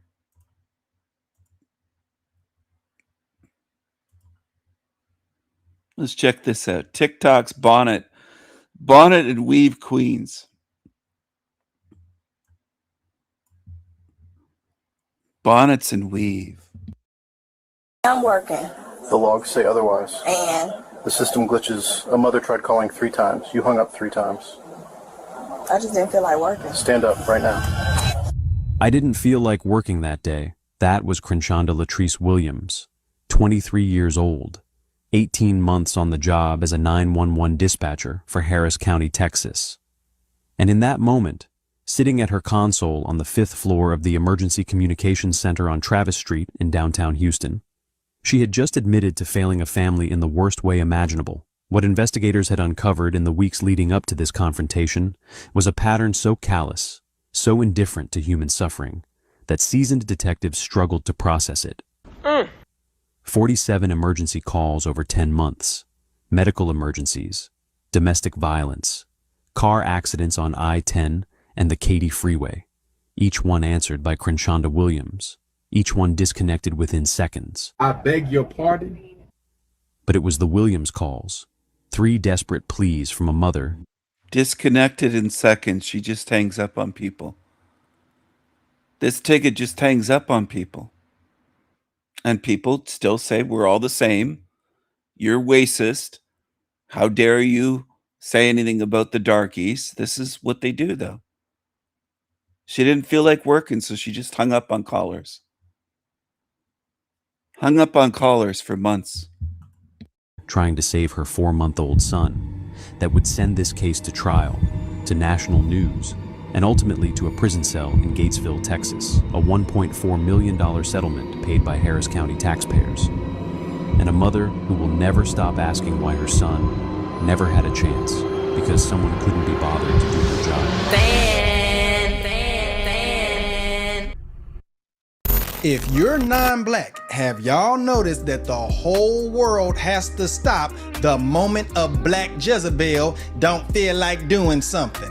Yep. Did y'all see her stank attitude and lack of remorse when confronted by the law? Yep. I want y'all to understand that she only served 10 days in jail and 18 months of probation. Bruh. Light sentences like that is the real reason that black 10 days in jail. She should have been in jail forever. Forever.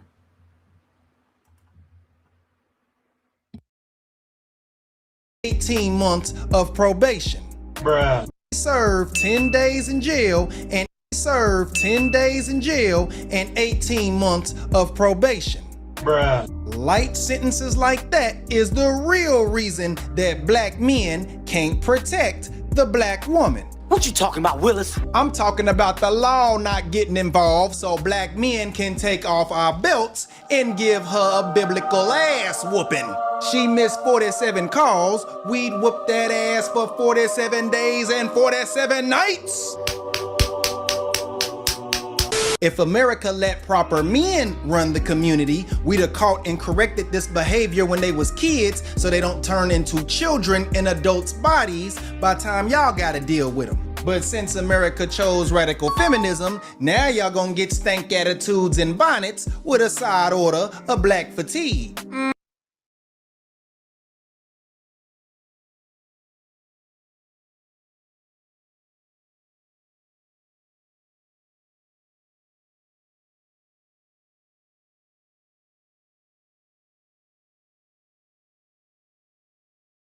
Caught and corrected this behavior when they was kids so they don't turn into children in adults' bodies by the time y'all gotta deal with them. But since America chose radical feminism, now y'all gonna get stank attitudes and bonnets with a side order of black fatigue. But before we get into the attitudes and bonnets, I'ma need y'all to like the video. And if you really wanna see this channel thrive and survive in the YouTube algorithm, then I'ma need y'all to hype the video. Hit it, hit it, hit it, hit it, get it, get it, get it, get it. Nobody's touching you. You're putting your hands on me. Get your hands off me. No. Get your hands off me. No. Get your hands off me. Ain't nobody touching you. I'm trying to get past you. Bye. Let me get my bro. Get your shit. You should have throwing my shit around. Get your shit. Stop touching me. Stop touching me. No. Stop touching me. No. Stop touching me. I'm trying to get my stuff. Well, get it. It's right there. It's right there. Get it. Get it. Get it. It's right there. Move. Get it. Bro. I'm not touching you. Stop touching me. Bro, now grab me by my. Stop grab touching me me. again, bro. I'm telling you. Stop touching me. Go on, bro. Stop touching me. You're pressing up against the pregnant woman. Bro, you got that calorie goblin that can't stop gobbling calories pregnant? Yep.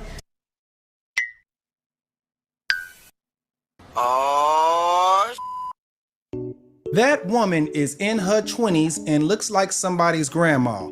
That woman looks like a character off of Rocco's Modern Life. Damn. That heifer looks like heifer. No, with those glasses and that recessed chin, that woman looks like Philbert off of Rocco's Modern Life. Don't look at me like that. Y'all know what I'm talking about. Turn the page. Life. Don't look at me like that. Y'all know what I'm talking about. In that recessed chin, that woman looks like Philbert heifer. No, with those glasses and that recessed chin, that woman looks like Philbert off of Rocco's Modern Life. Don't look at me like that. Y'all know what I'm talking about. Turn the page, wash your hands. Turn the page, wash your hands. And you turn the... Oh, will someone please stop him? Stop touching me. You're pressing up against the pregnant woman. Stop I'm trying to touching get my me. stuff gone on. Stop touching me. Bro, get off my shit, bro. Stop touching me. Move. You being weird as f***. Get the f*** on. Stop touching me. Bro. Touch me again. Go ahead. I'll see who's trying Go to ahead. get it. I am.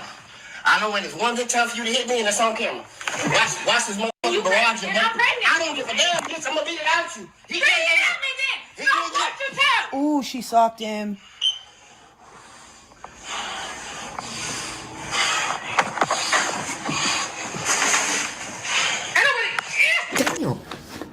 Fellas, when you dealing with Jezebels that look like Philbert from Rocco's Modern Life, you turn into workout equipment because the only exercise they getting is when they whooping your ass. You stupid. You stupid. And if the police do come, they need to arrest him for reckless endangerment of a child because that baby is gonna be chunky like her and stupid like him. And before y'all look at me like I'm an asshole for saying it, remember, this is the diabolical couple that produces the type of children that creates those per capita stats. And it's always a low-value black man that finds himself with the type of woman that's supposed to be lonely. Somebody tell me, what is it about her that's attractive? Is she fit and in shape? Hell no. Hell fuck no. Okay, but what about the personality? Is she feminine and non-violent? No. So what is there for a black man other than an abundance of food, tattoos, a loose screw with bonnets and stank attitude? And a fool. Fellas, if you want your life to look like a Nickelodeon show, then keep perpetuating the generational curse of getting low-effort women pregnant and then watch how they talk about your kids, about you, behind your back after you leave. So we breaking generational curses, right? Well, let's normalize letting these goddamn children know when they daddies ain't shit. Don't talk bad about them around him. They'll eventually realize, yeah, because I'm finna start motherfucking telling them he ain't shit. I would no longer walk around on eggshells trying to protect the motherfucker that ain't helping me do a goddamn thing. You got me f***ed up. They gonna see that you do everything for him. They gonna see you do all the work. They gonna see, I know it, because I'm gonna show him, and I'm still gonna let him know he ain't shit. The all that.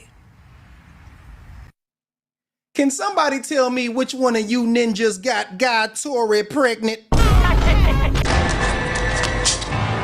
Stop him! We interrupt this program to bring you a special report. Don't ask me why I'm in Target in the Barbie section. I got a daughter, but I came across this Barbie with the bonnet. Hi, I'm Bonnet Barbie. Fuck! Oh, you can't make this shit up. Oh my goodness. Oh my goodness. Look at this. We don't need men. And then the Asians saying, we'll take them. We'll take them. Interrupt this program to bring you a special report. Don't ask me why I'm in Target in the Barbie section. I got a daughter, but I came across this Barbie with the bonnet. Hi, I'm Bonnet Barbie. Oh, Lord! With the bonnet. I see what y'all doing. I see what y'all doing, Barbie. Y'all got very inclusive over the years. Respectfully, of course. Give it up for the iconic doll. This poem is called Don't Play With Me, Play With Yo Mama. Deal with a man who swear he a king but can't even afford the throne he's sitting on. He said I was too expensive. I said so is peace. And you can't afford that either. He told me I had an attitude problem. I told him that's crazy, because it's only a problem when you cause it at. I tried to be soft, but soft don't work. The math ain't mathing and the lies ain't adding up. See, he said he liked his women natural, but his mama wig glued tighter than my lace. And I ain't one to gossip, but let's just say if love was a bill, his credit score would have declined it. So in conclusion, don't play with me, play with your mama. And now back to your regularly scheduled program. Just a food for thought, mamas. You shouldn't be upset when your kids' dads don't help y'all with these kids and choose to be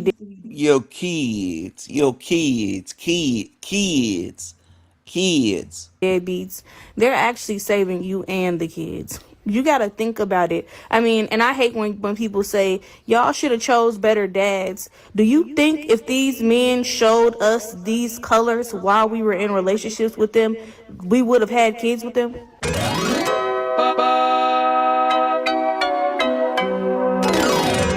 Do you think if my kid's dad showed attributes and examples of deadbeat, I would have had kids with them? Yes. Yes. I wouldn't have. Stop the cap. But back to the point, we should be actually happy. And I always, I pray about it and I really let it go and let God have it, because I had to realize, even if he was in their life and he was like a good dad, looking at the lineage of men that he has beside him, like his father, his uncles, the people that are really in his life, they are not good people. They're not good men. So I had to sit back and realize, like, even if he was in their life, they would grow up to not be good men. You know, they're not good role models. And I really had to think about that and really sit on that and ponder and just really get that grasp of he's doing them a favor. You know what I mean? I would never want my kids to grow up and be like him. I would never want my kids to grow up and be like their grandfather, my baby dad's dad. Ever. At no point. They're not good people. I'm willing to bet that while that clip was playing, you, the viewer, was probably saying out loud or to yourself in your head, why did you let him get you pregnant if you knew all that about him? Am I correct? That's correct. This is why proper men don't deal with single mothers by choice, because of their choices. They all tell the same lie, but in the same breath, they all tell the truth about theyself. Stupid. Oh, so you mean to tell me you didn't know that dude was like that before you was dropping your drawers? Well, sweetheart, that makes you a because who else is having unprotected with somebody they don't know? These women are ridiculous, and that is why everybody makes fun of y'all when y'all say dumb stuff like, I wish I could choose my baby daddy. I wish I could choose my baby's father.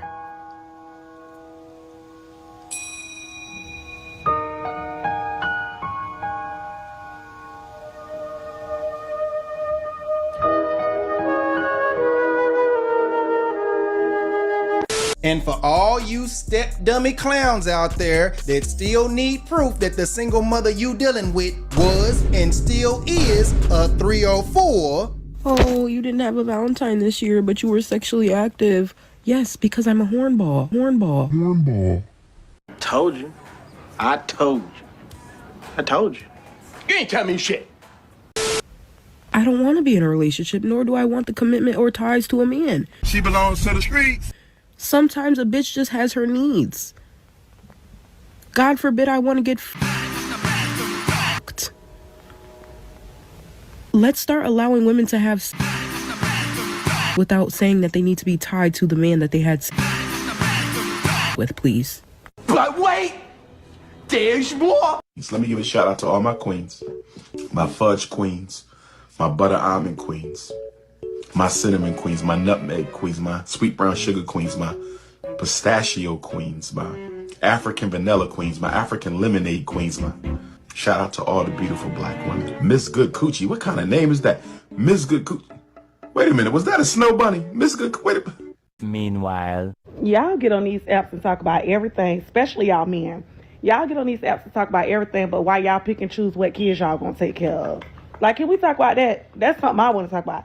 Like, can we men get on these apps and explain to me in my comments on why y'all pick and choose what kids y'all gonna take care of and what kids y'all gonna be there for and what kids y'all gonna go out y'all way for? Can we talk about it? Because y'all dead ass like pick and choose what kids y'all gonna do for, what kids y'all gonna be there for, and what kids y'all gonna take care of. Y'all be having like 5 kids, only talk to 3 of them. Like, what? And then y'all real deal treat y'all kids based on how y'all feel about their mama or child support. When you wasn't doing nothing, and that's why the girl had to go to child support. Like, let's talk about that. Because every time I turn around, is a man talking about a woman on this app. What's a red flag? What's not? Baby, that's the red flag. You know something? You're right. Like, why even have multiple children when you broke? If the girl trying to come to agreement with you on a child support payment or a payment monthly, and you pick and choose when you want to give it to her in order to get a steady payment, she got to go to child support. Now you mad? Like, y'all are victims. Like, let's talk about that.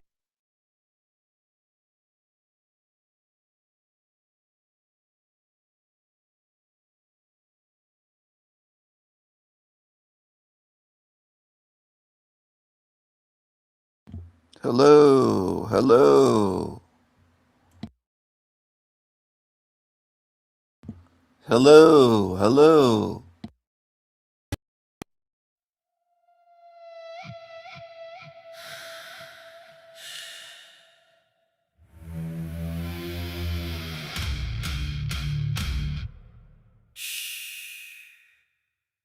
Peasants. Shush.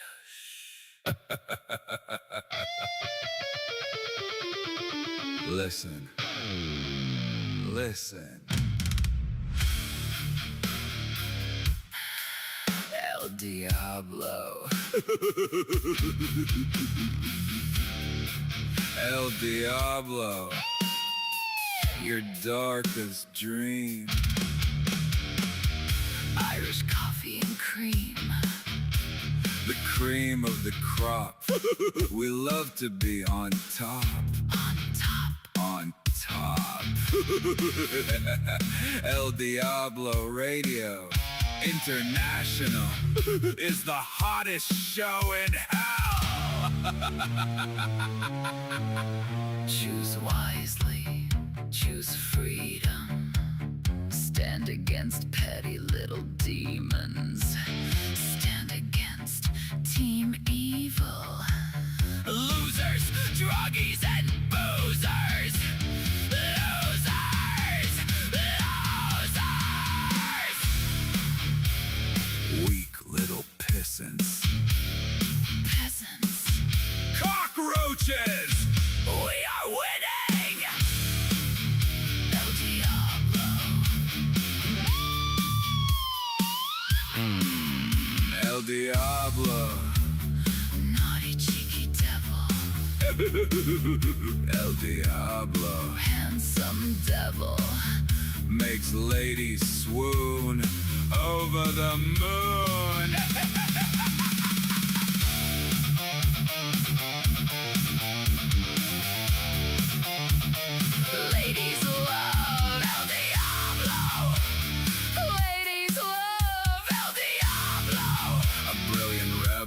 a naughty devil. We bring the madness. We bring the madness. We bring the madness. We sing, we chant, we laugh and learn. We burn the demons. Burn the demons. Shut the fuck up and burn. Burn.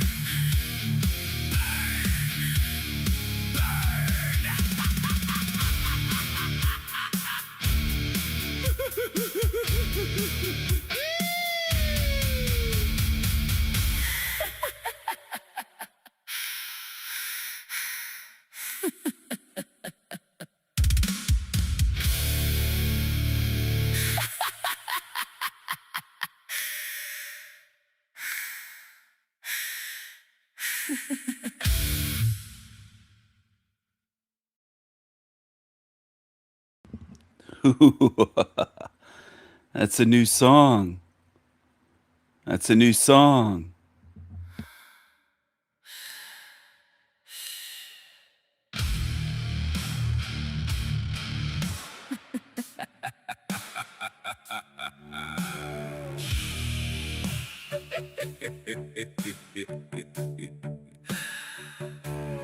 Peasants. Shush. Listen.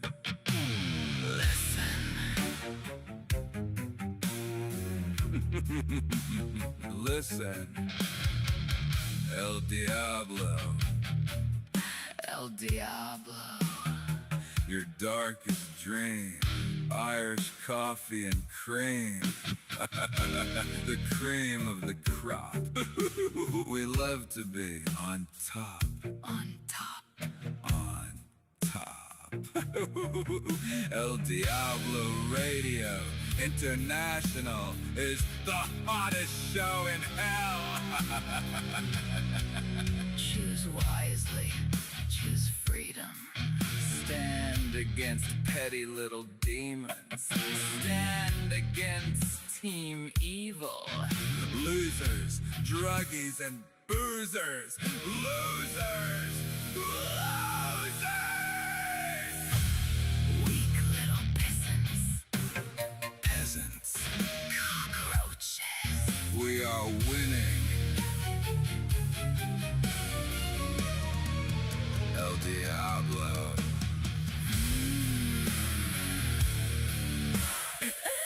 El Diablo. Naughty, cheeky devil. El Diablo. Handsome devil makes ladies swoon over the moon. Ladies love. El Diablo. Ladies love. El Diablo, a brilliant rebel, a naughty devil. We bring the madness. We bring the madness. We bring the madness. We sing, we chant, we laugh and learn. We burn the demons. Burn the demons. Shut the fuck up. Peasants. Peasants. Losers. Cockroaches. Shut the fuck up and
madness.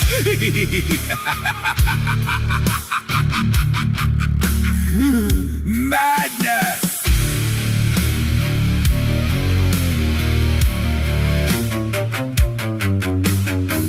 Madness. If you are mad, you are mine, part of my crazy tribe.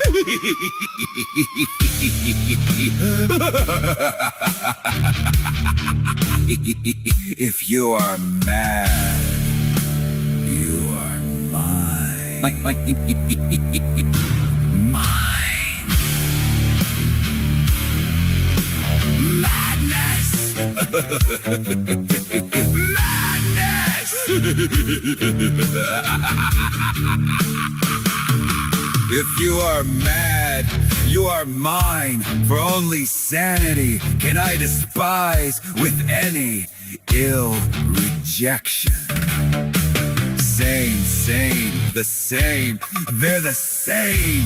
Playing demon games, sick gaslighters of projection. Look inside. Madness is inside. Sanity is the real aberration. Sanity is all the world's plague. Mother Nature! Monster Nature can rage! Against the seer and the sage. Mother Nature loves slaves, loves pain, loves disasters. Monster Nature is cruel. In Hell Realm, pain is the rule. Inescapable. We suffer, we die, we mourn, we grieve. Fuck your sanity! Fuck your snake-eyed sanity! Fuck your followers! Fuck your conformity!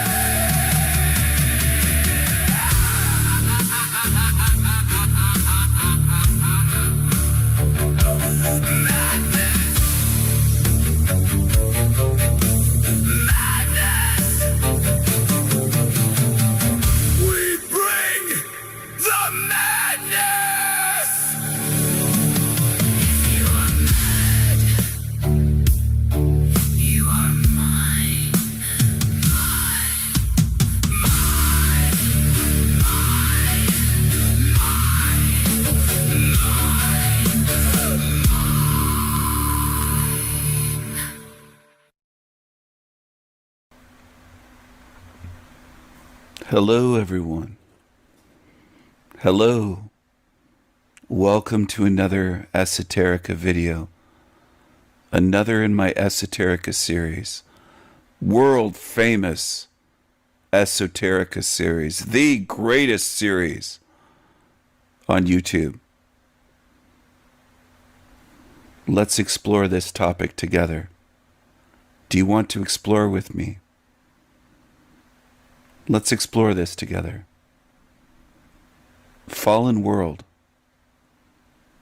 Lots of so-called truthers and Christians and other religious people claim this is a fallen world, that it wasn't always this way. The Tartaria followers believe this was wonderful because the architecture was better, prettier. Some of it. Some of the buildings. Now, do they show tons and tons of peasant homes that were better? No. They show great big, well-built buildings, and they claim that our world was better. That there wasn't capitalism. There wasn't even money. People worked without money, they claim, in guilds. I know the claims they make. I'm aware of the claims they make. Tartaria.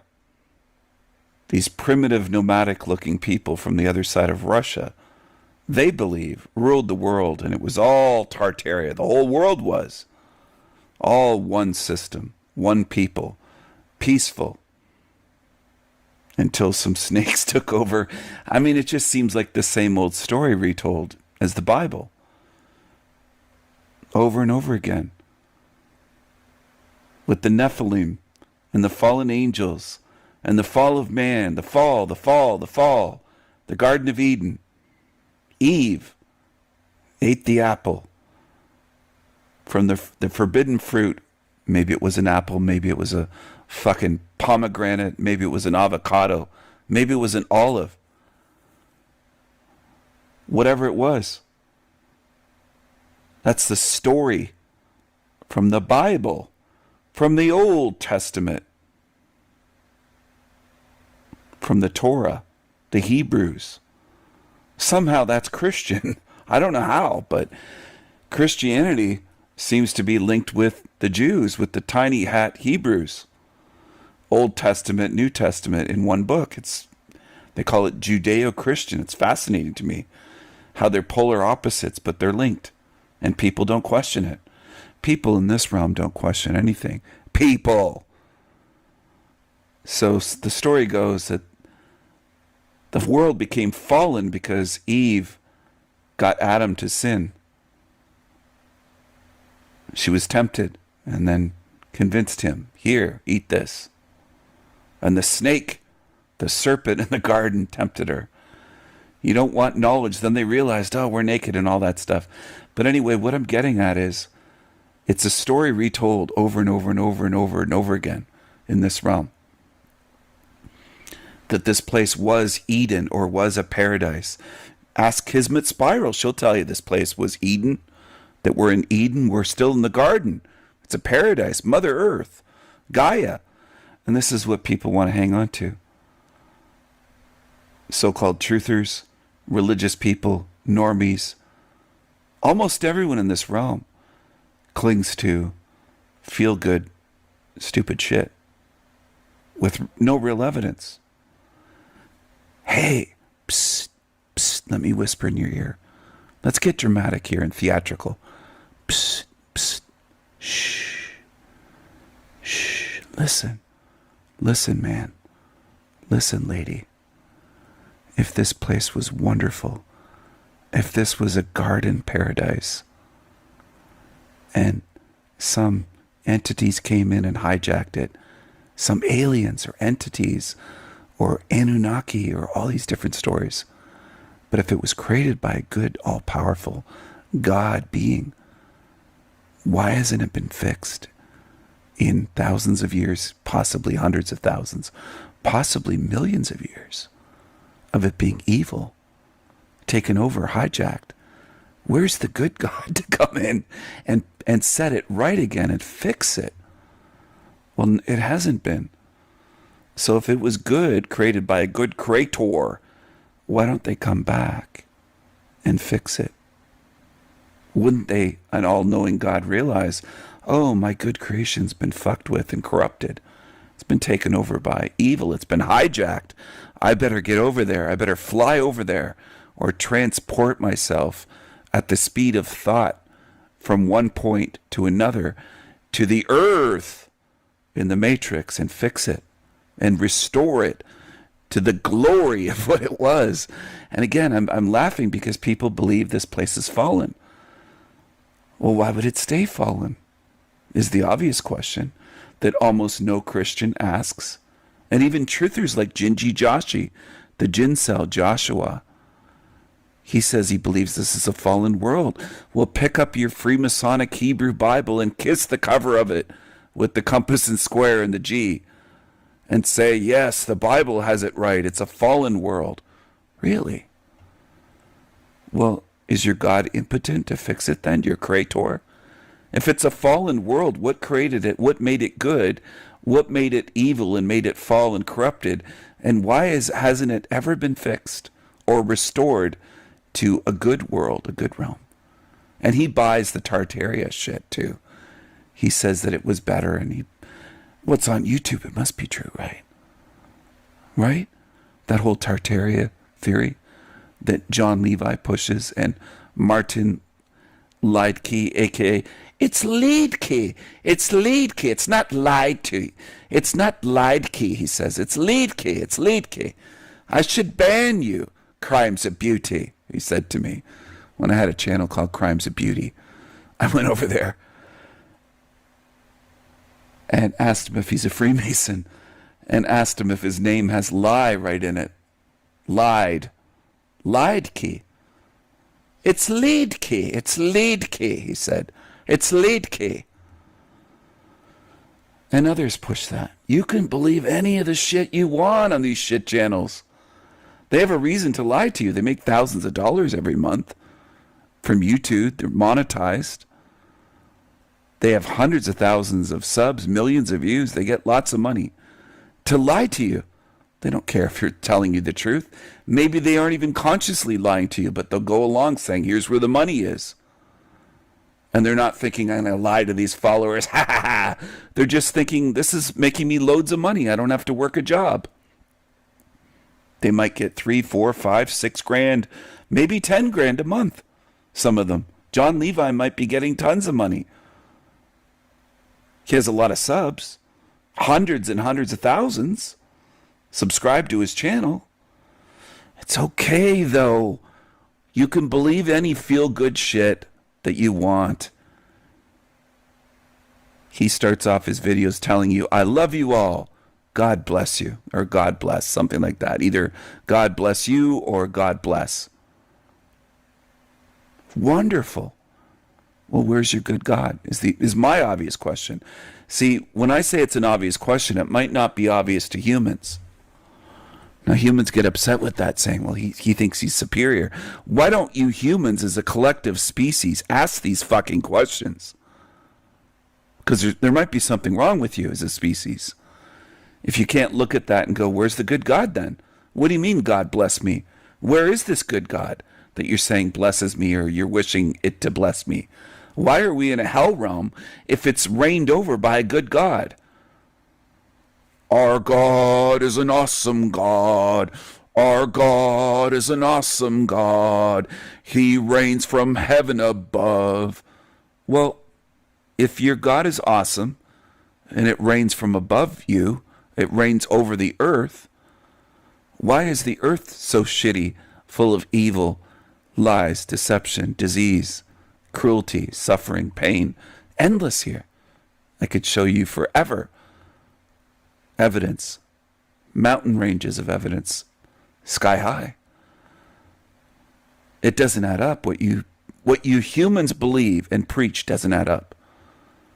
You say, God bless you. Well, where's your good God? Because I'm in a hell realm and I see suffering and evil and deceptions and pain and zombies all around. I see what I see. I see what's there. I don't do mental gymnastics and mind fuck myself and lie to myself and deceive myself or self-deceive. I don't do that. I look at reality as it is. I see truly with spiritual eyes as it is. I don't look at an ant and call it an eagle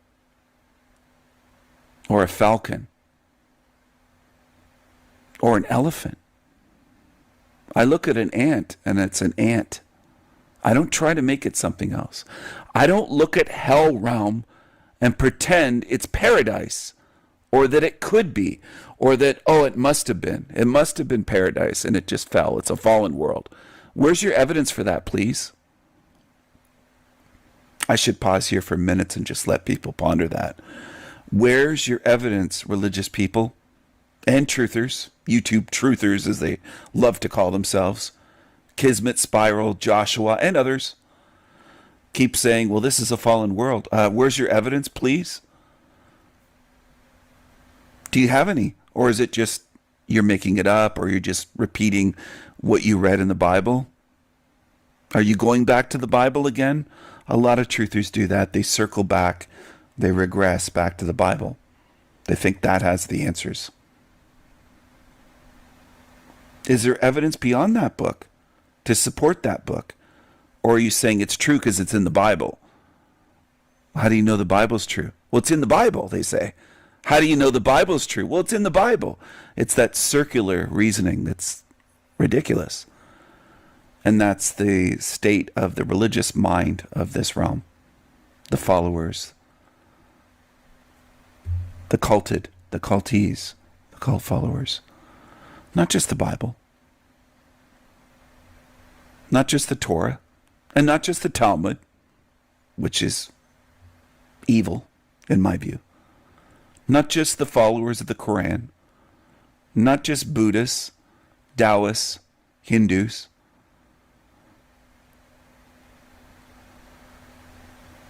It's almost all of you on earth. It's very revealing because it's almost all of humanity. It's that widespread that almost all of you are duped and following laughable shit, which indicates to me there's something wrong here. It isn't just cognitive dissonance. It isn't just cognitive biases. It isn't just religions. It's very deep. It goes deep into you.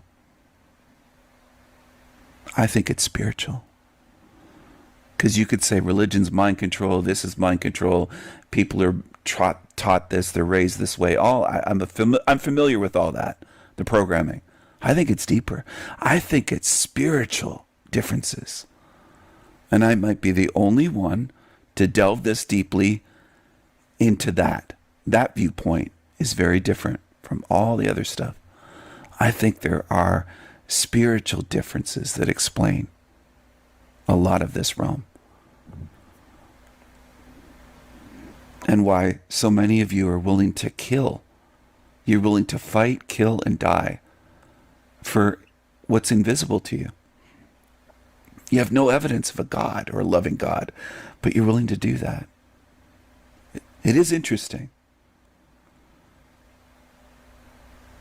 And you won't just call it a God and it's invisible, you can't see it, but you'll call it good. You'll insist it's good.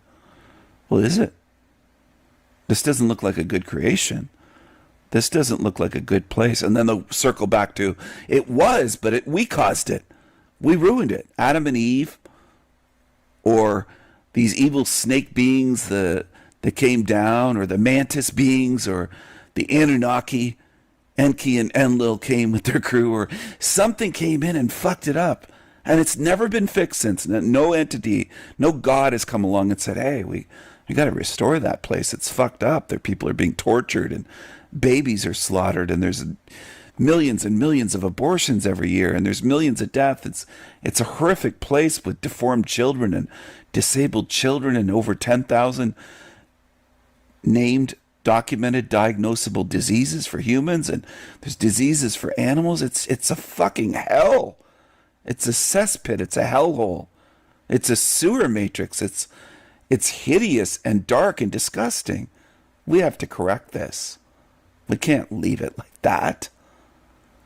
That would be horrendously immoral to trillions of creatures. Trillions. Yet it gets worse. It degrades. Nothing's done to restore it or to repair it, to make it better. It gets worse. And that's tough for humans to accept because they want to go back to, it's a fallen world, original sin. We caused this. And they do all the mental gymnastics and the circular reasoning, and they go back pointing at their finger at the Bible, and they tap on the Bible until it's worn out on the cover from where their finger's been tapping on it saying this book is the truth. You're ridiculous. You're absurd. You aren't thinkers. I'm talking to you as a species, not individually. Humans, you are ridiculous. You're not critical thinkers. What is thought? All true thought involves critical thinking. It doesn't only involve that, but that's an aspect that has to be there. Because without critical thinking, you're not thinking, you're just believing, repeating, following, thoughtlessly, mindlessly. You're not weighing it and going, does this make sense? You're not critical.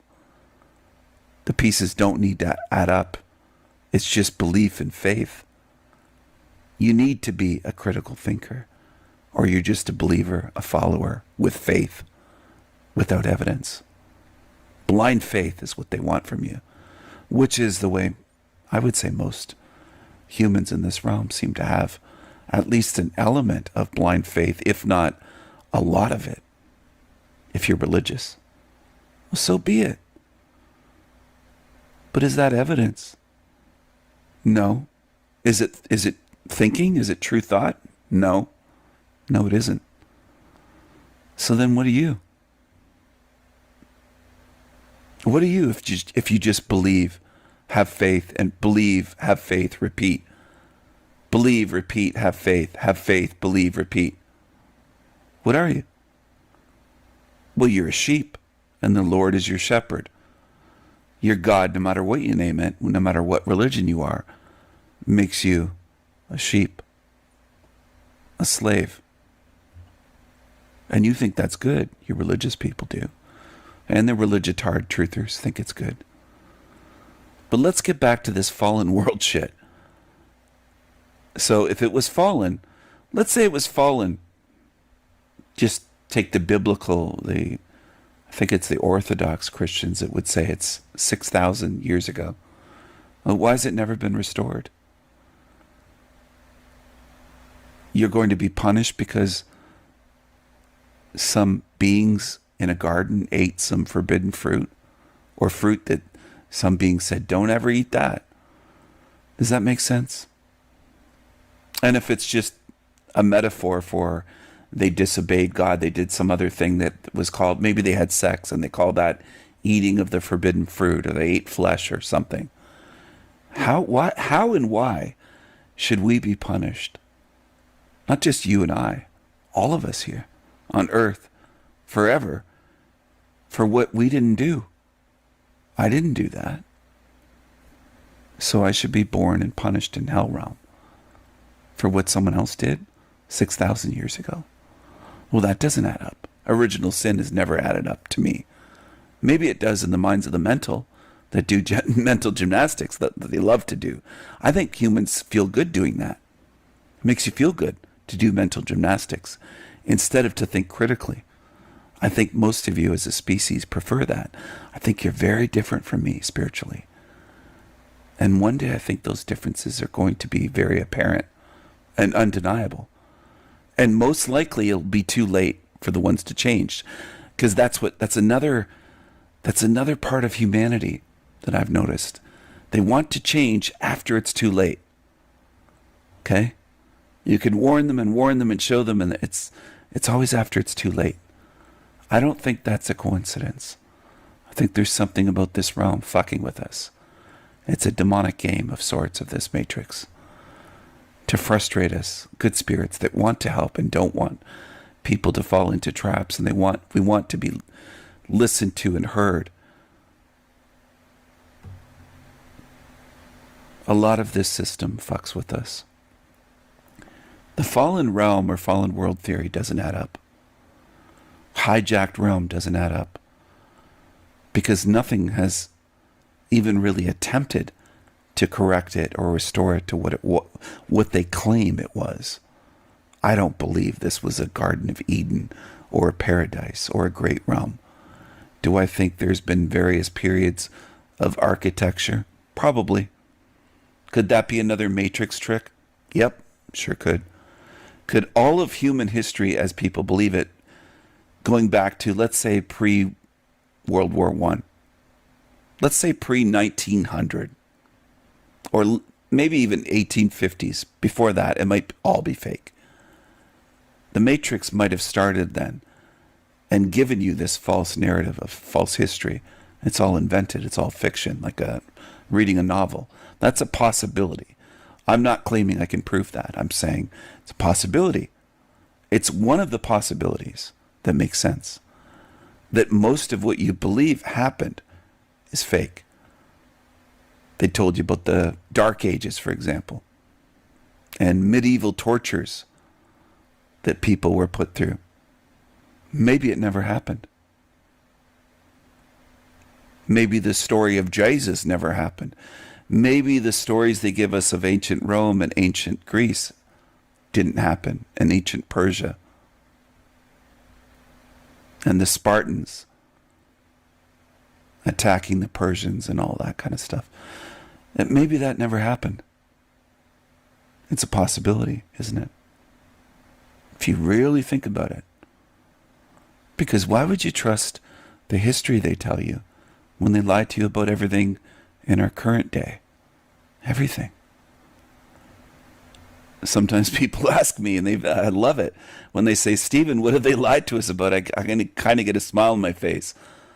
And maybe I'm typing it as I'm kind of smiling. And I respond, only everything. That's one of my favorite ways to respond to that question. What have they lied to us about, Stephen? My response is, only everything. And then usually they'll say, everything? Everything? Yeah, everything. You like that or you don't like that? Because humans tend to judge things by what feels good. Does it make you feel good? Oh, that doesn't feel good, so that can't be true. They'll say. That doesn't feel good, so that can't be true. So if your heart's racing and you have high blood pressure and you go to the emergency and they tell you, oh shit, your blood pressure's 250 over 103. You're not feeling good, and they're showing you even the screen on they're showing you what it is, and you say, no, that can't be true. I don't feel good. That doesn't feel good to hear you say that. And the nurse in triage, when you come into the ER, says, it's true though, look, well, that doesn't feel good for you to tell me that. I don't like that. That news doesn't make me feel good. Those numbers, I can't be that high. It doesn't feel good to hear that my blood pressure is that high. And let's say your heart rate is running at 130 beats per minute and you haven't been running, it's racing. Well, you say, that doesn't feel good. That can't be true. Well, the truth doesn't work that way. But humans tend to view it. They react that way. It doesn't feel good. What he's saying sounds negative. I don't like what Stephen's talking about. He's saying the way he's describing this realm doesn't feel good. I want to view it as a Garden of Eden, or it was until humans sinned. And now we all have original sin. Babies are not born pure the way they look. They look and seem pure, like pure spirits. They're not born evil. They seem to be pure, or many of them, if not the vast, vast majority, seem to be. But no, they want you to believe that those babies are evil. They're carrying original sin. Before their first breath, they're evil, is what religion teaches you. I don't buy it. I don't believe in karma because it doesn't make sense, or original sin. And I've described this in videos in depth about karma. It doesn't add up. I don't buy it. And I don't buy that this was a paradise. I think that's another matrix trick. You might even spell matrix, M-A-Y. Matrix. T-R-I-X. Not T-R-I-C-K-S. Tricks, like tricks are for kids. That cereal with the wabbit. Matrix. Matrix. I'm being a bit silly, but it's fun to play with words sometimes and have fun. Is that okay, or is that a sin? Is that a crime now to have fun playing with words? Is that a word crime or a thought crime in your realm, humans? Matrix.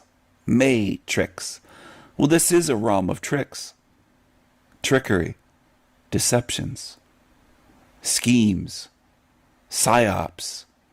Lies. Lies. Lies. Lies. Sky. Sky. Lies. Lies. Lies. Lies. Conspiracies. Trickery. Deceptions.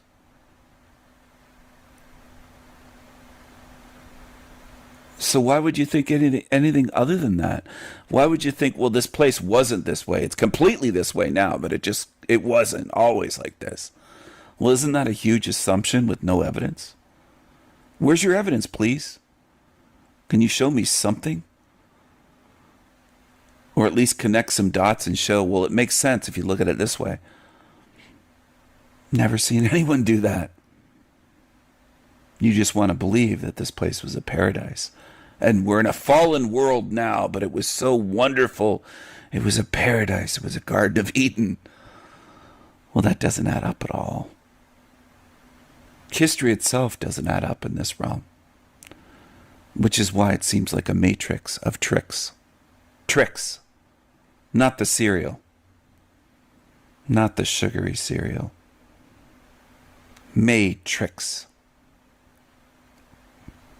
But you are in this realm free to believe whatever you want.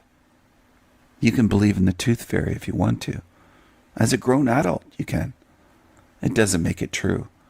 Your beliefs don't decide what's true or not. That's another thing that humans, New Agers, New Cagers, and so-called truthers get hung up on. Well, this is my truth, they say, as though they determine what's true or not. As though they can point to the sky in front of us and say, the sky is purple with white and black polka dots. And I'll say, no, it isn't. And they'll say, yes, it is. It's my truth. My truth. Truth doesn't work that way by what you want and what you believe. Truth is truth. And that's painful to humans. They go, how dare he say it's like that? Because they want to decide and determine what's true. Some big fatties want to say, I'm all legs, I'm not fat, I'm not fat, I'm not extra lard, I'm all legs, but they're not.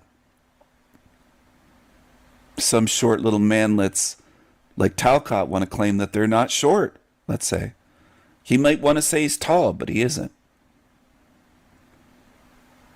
Your lies and beliefs and wishes don't determine the truth. Here, in this hell realm, in this matrix. Anyway, if I've lost some viewers, if they tuned out listening to me be that way, good. You're undeserving if you can't make it to the end of these videos.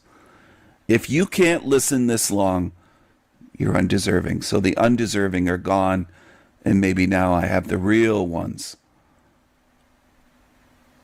The real spirits that want truth and want to understand. Make it towards the end. Maybe. I hope so. I hope so. Congratulations if you did listen this far. I appreciate that.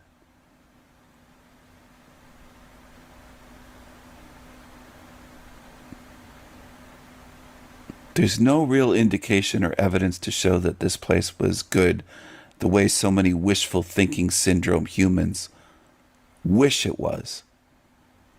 If it was, we should have no trouble getting evidence. And also, if it was, we should be able to fix it and restore it, get it back to being a paradise, which we can't, obviously. So that in itself is a dead giveaway. Why can't we fix it? People have been trying. Never works. Maybe it's designed this way. Maybe what I've said makes more sense about this place, this matrix. Don't waste your energy, time, thought trying to fix what you can't fix. It isn't broken. It's designed this way. It's working as designed. It's operating as designed, as much as we hate it being a hell realm. That's what it is. That's what it is. Thanks for watching. Thanks for listening. And take care.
Thanks for joining us tonight. I'm Tracy Carlos. A shooting rocking an Akron neighborhood. A mom and son are dead. The community asking questions as to why. News 5 has been gathering information in Akron all day long. Kaylee Olivas has more now on what happened. The sound of gunshots. Pop, pop, pop. Pop, pop. Late Saturday night. It was just after 8 p.m. when Sonny says his quiet neighborhood quickly became the scene of a deadly crime. As I coming out, I seen a truck right there. It started going up in flames and everything. And on my way going to work, you know, I seen the police coming down the street and everything. According to Akron police, a 47-year-old mom and her 12-year-old son were shot. As officers arrived on scene, the car partially on fire was found crashed into a tree. The 12-year-old still inside, dying at the scene. His mom taken to a nearby hospital where she later passed away too. News 5 now confirming through the 47-year-old sister, who doesn't wish to go on camera at this time, that it's Tanya Mangual and Jericho who lost their lives. A 2-year-old boy was also in the car and taken to Akron Children's Hospital as a precaution. Luckily, he wasn't hurt. Neighbors like Sonny shocked by the news. I mean, adults have their problems and stuff like that, but it shouldn't bring the kids involved. It just shouldn't. The kids should not be involved in grown-up situations. Akron police say a 28-year-old man by the name of Brandon Casto turned himself into the Meigs County Sheriff's Office. Detectives searching the home of Casto only to find multiple firearms, firearm accessories, and a large collection of ammunition. Casto has been charged with 2 counts of aggravated murder as well as 2 counts of felonious assault. He now sits in the Southeast Regional Jail in Nelsonville.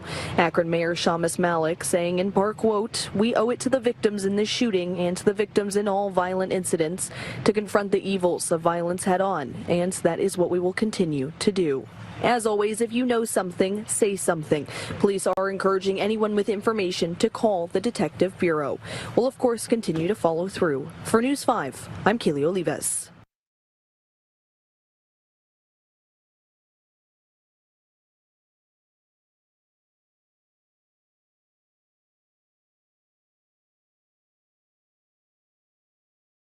Trans killer Paris Green is set to be shunned from a female jail to a men's jail 1 year after facing court claims he attacked a woman warder. Green claimed to be transgender after being handed a life sentence for his part in the 2013 torture and murder of 45-year-old Robert Shanklin and was allowed to stay in the female estate despite attacking a prison guard. It's understood he is set to be shifted from a female wing of HMP Polmont to a male wing of HMP Greenock, where he will no longer be allowed to wear women's clothing. However, he will still have access to makeup. The shameless trans killer later left prison staff stunned after throwing a tantrum when he was told of a move to a male jail. The tough Greenock Nick is a mixed jail, and the move has sparked fears Green could be allowed to associate with female lags because he identifies as a woman. The switch comes a year after the Scottish Government claimed no trans prisoner with a history of violence against women will be held in the female estate. A source said Green was told at a meeting on Friday that he was being moved from Polmont, where he had been among the female population, and was heading back to the male estate. He wasn't happy at all and immediately kicked off. He was even less happy when they told him he would not be able to wear some of the clothes he was able to in Polmont. Staff had to calm him down and told him he would still have access to makeup. It's bizarre. Any other inmate, particularly with a history of violence, would not be treated with such kid gloves. He'd be treated as not engaging with the process and taken back to his cell immediately. Green admitted culpable and reckless conduct after the female member of staff was injured at the women's wing of HMP Edinburgh in August 2023. The brute was initially charged with assaulting the victim by forcibly pushing a door.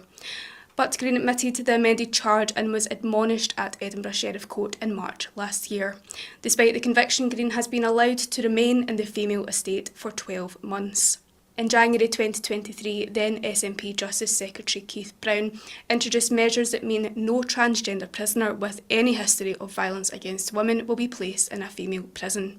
Insiders fear the move might encourage Green to fraternise with another trans killer, 38-year-old Alex Stewart, formerly called Alan Baker, who was jailed for murdering 36-year-old John Weir in 2013. The source added, there is some concern that Green's move to Greenock, whose female wing already houses another trans killer, Alex Stewart, means that they may placate Green by allowing him association with the women in the female estate there. Incredibly, the public are not that aware that is allowed under the SPS trans prisoner policy that the Scottish Government are currently defending in court. Campaign group For Women Scotland is challenging Scottish Government guidance for prisons, saying only those born biologically female should be held in the women's estate. The Scottish Prison Service was contacted for comment.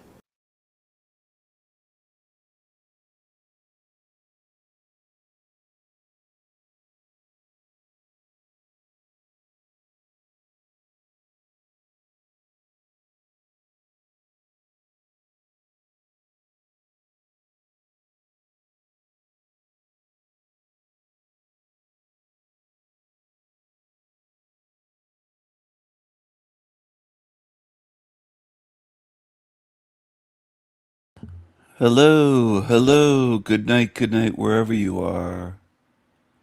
Good night, wherever you are. Good night, wherever you are.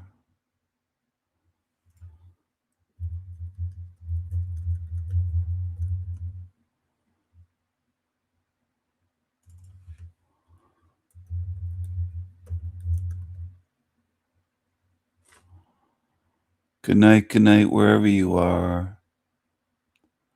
Good night, wherever you are.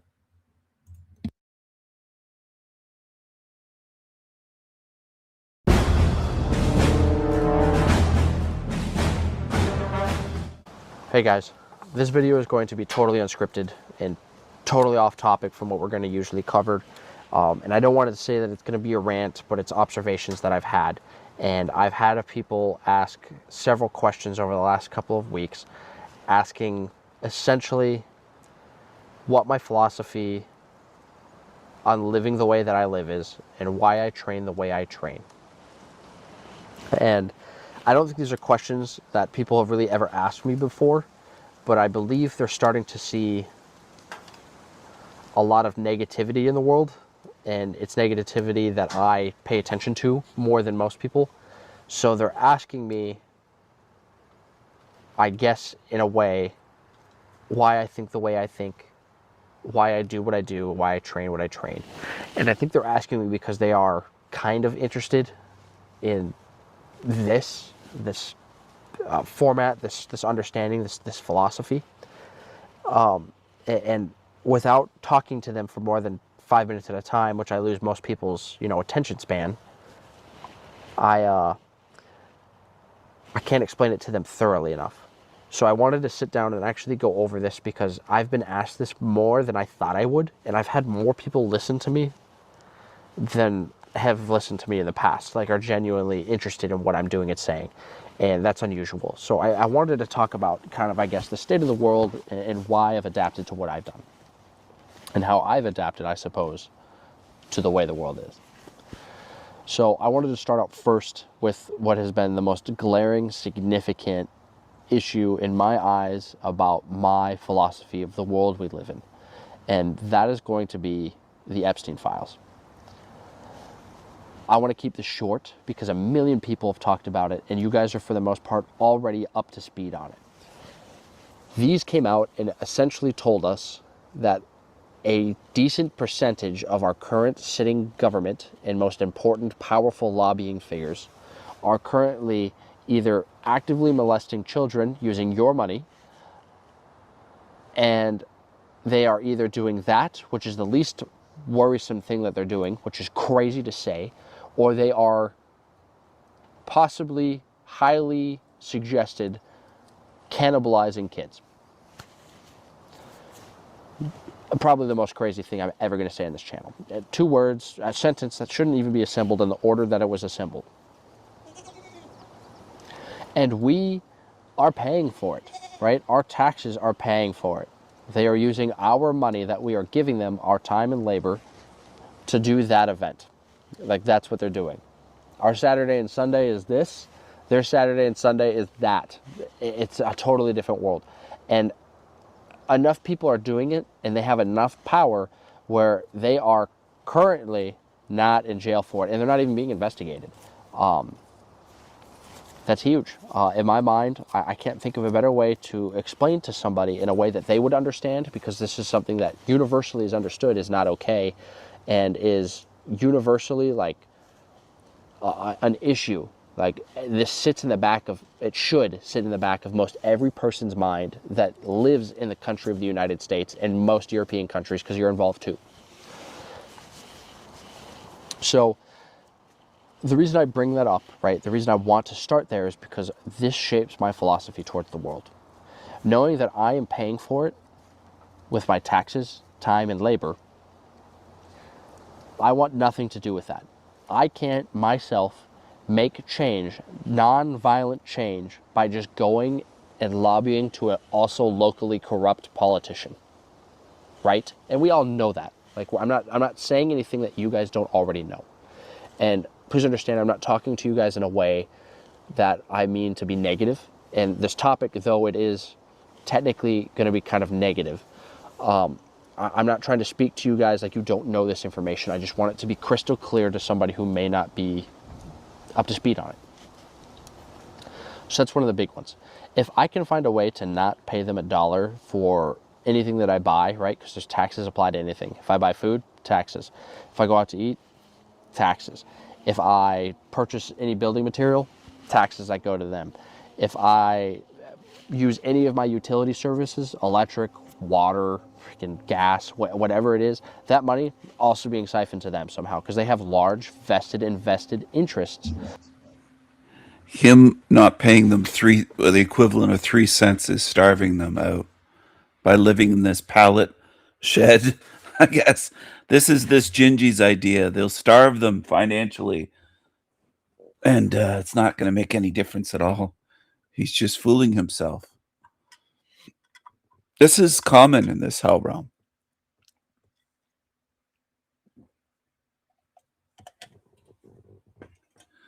Excuse me, the mindset, not the living in a pallet shed. The mindset that if you can make a huge difference by just not paying them. They don't need your fucking money. This guy thinks that they're collecting his taxes and they're relying on it. They don't need your money. They create money out of thin air. They own the central banks, the Federal Reserve. They control all of it. And he thinks it's just politicians. He thinks they're the top. It's just incredible. He just doesn't get it. He doesn't get it. Politicians have bosses and owners. I suspect the bankers do as well. The billionaires have entities above them controlling them. Your tax dollars don't mean shit. It's all fake. It's all a rigged casino. And you can put on your camouflage and get your gun and get your little shit shack, and it's not going to achieve anything. You just don't understand. Good night, footprints. Good night, everyone. Mad love and Viking strength to all good true spirits here. To all of the good true spirits. And the demons can rot here. The demons can rot in hell forever. They can stay here. Good night. I'll see you again soon.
Sunday sky,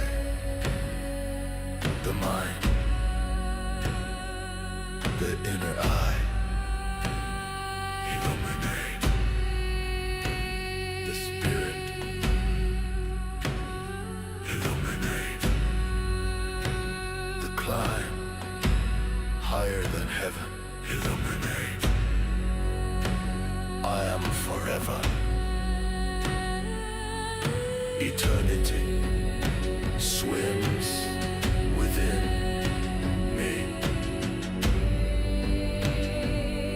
Forever. Illuminate. Death exists. Never, ever. Illuminate. My conscious spirit. Illuminate. Illuminate.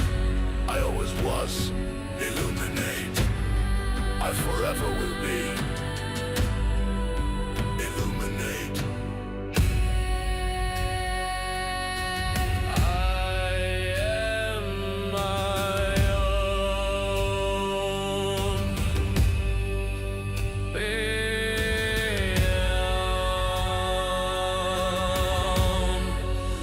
my own magical.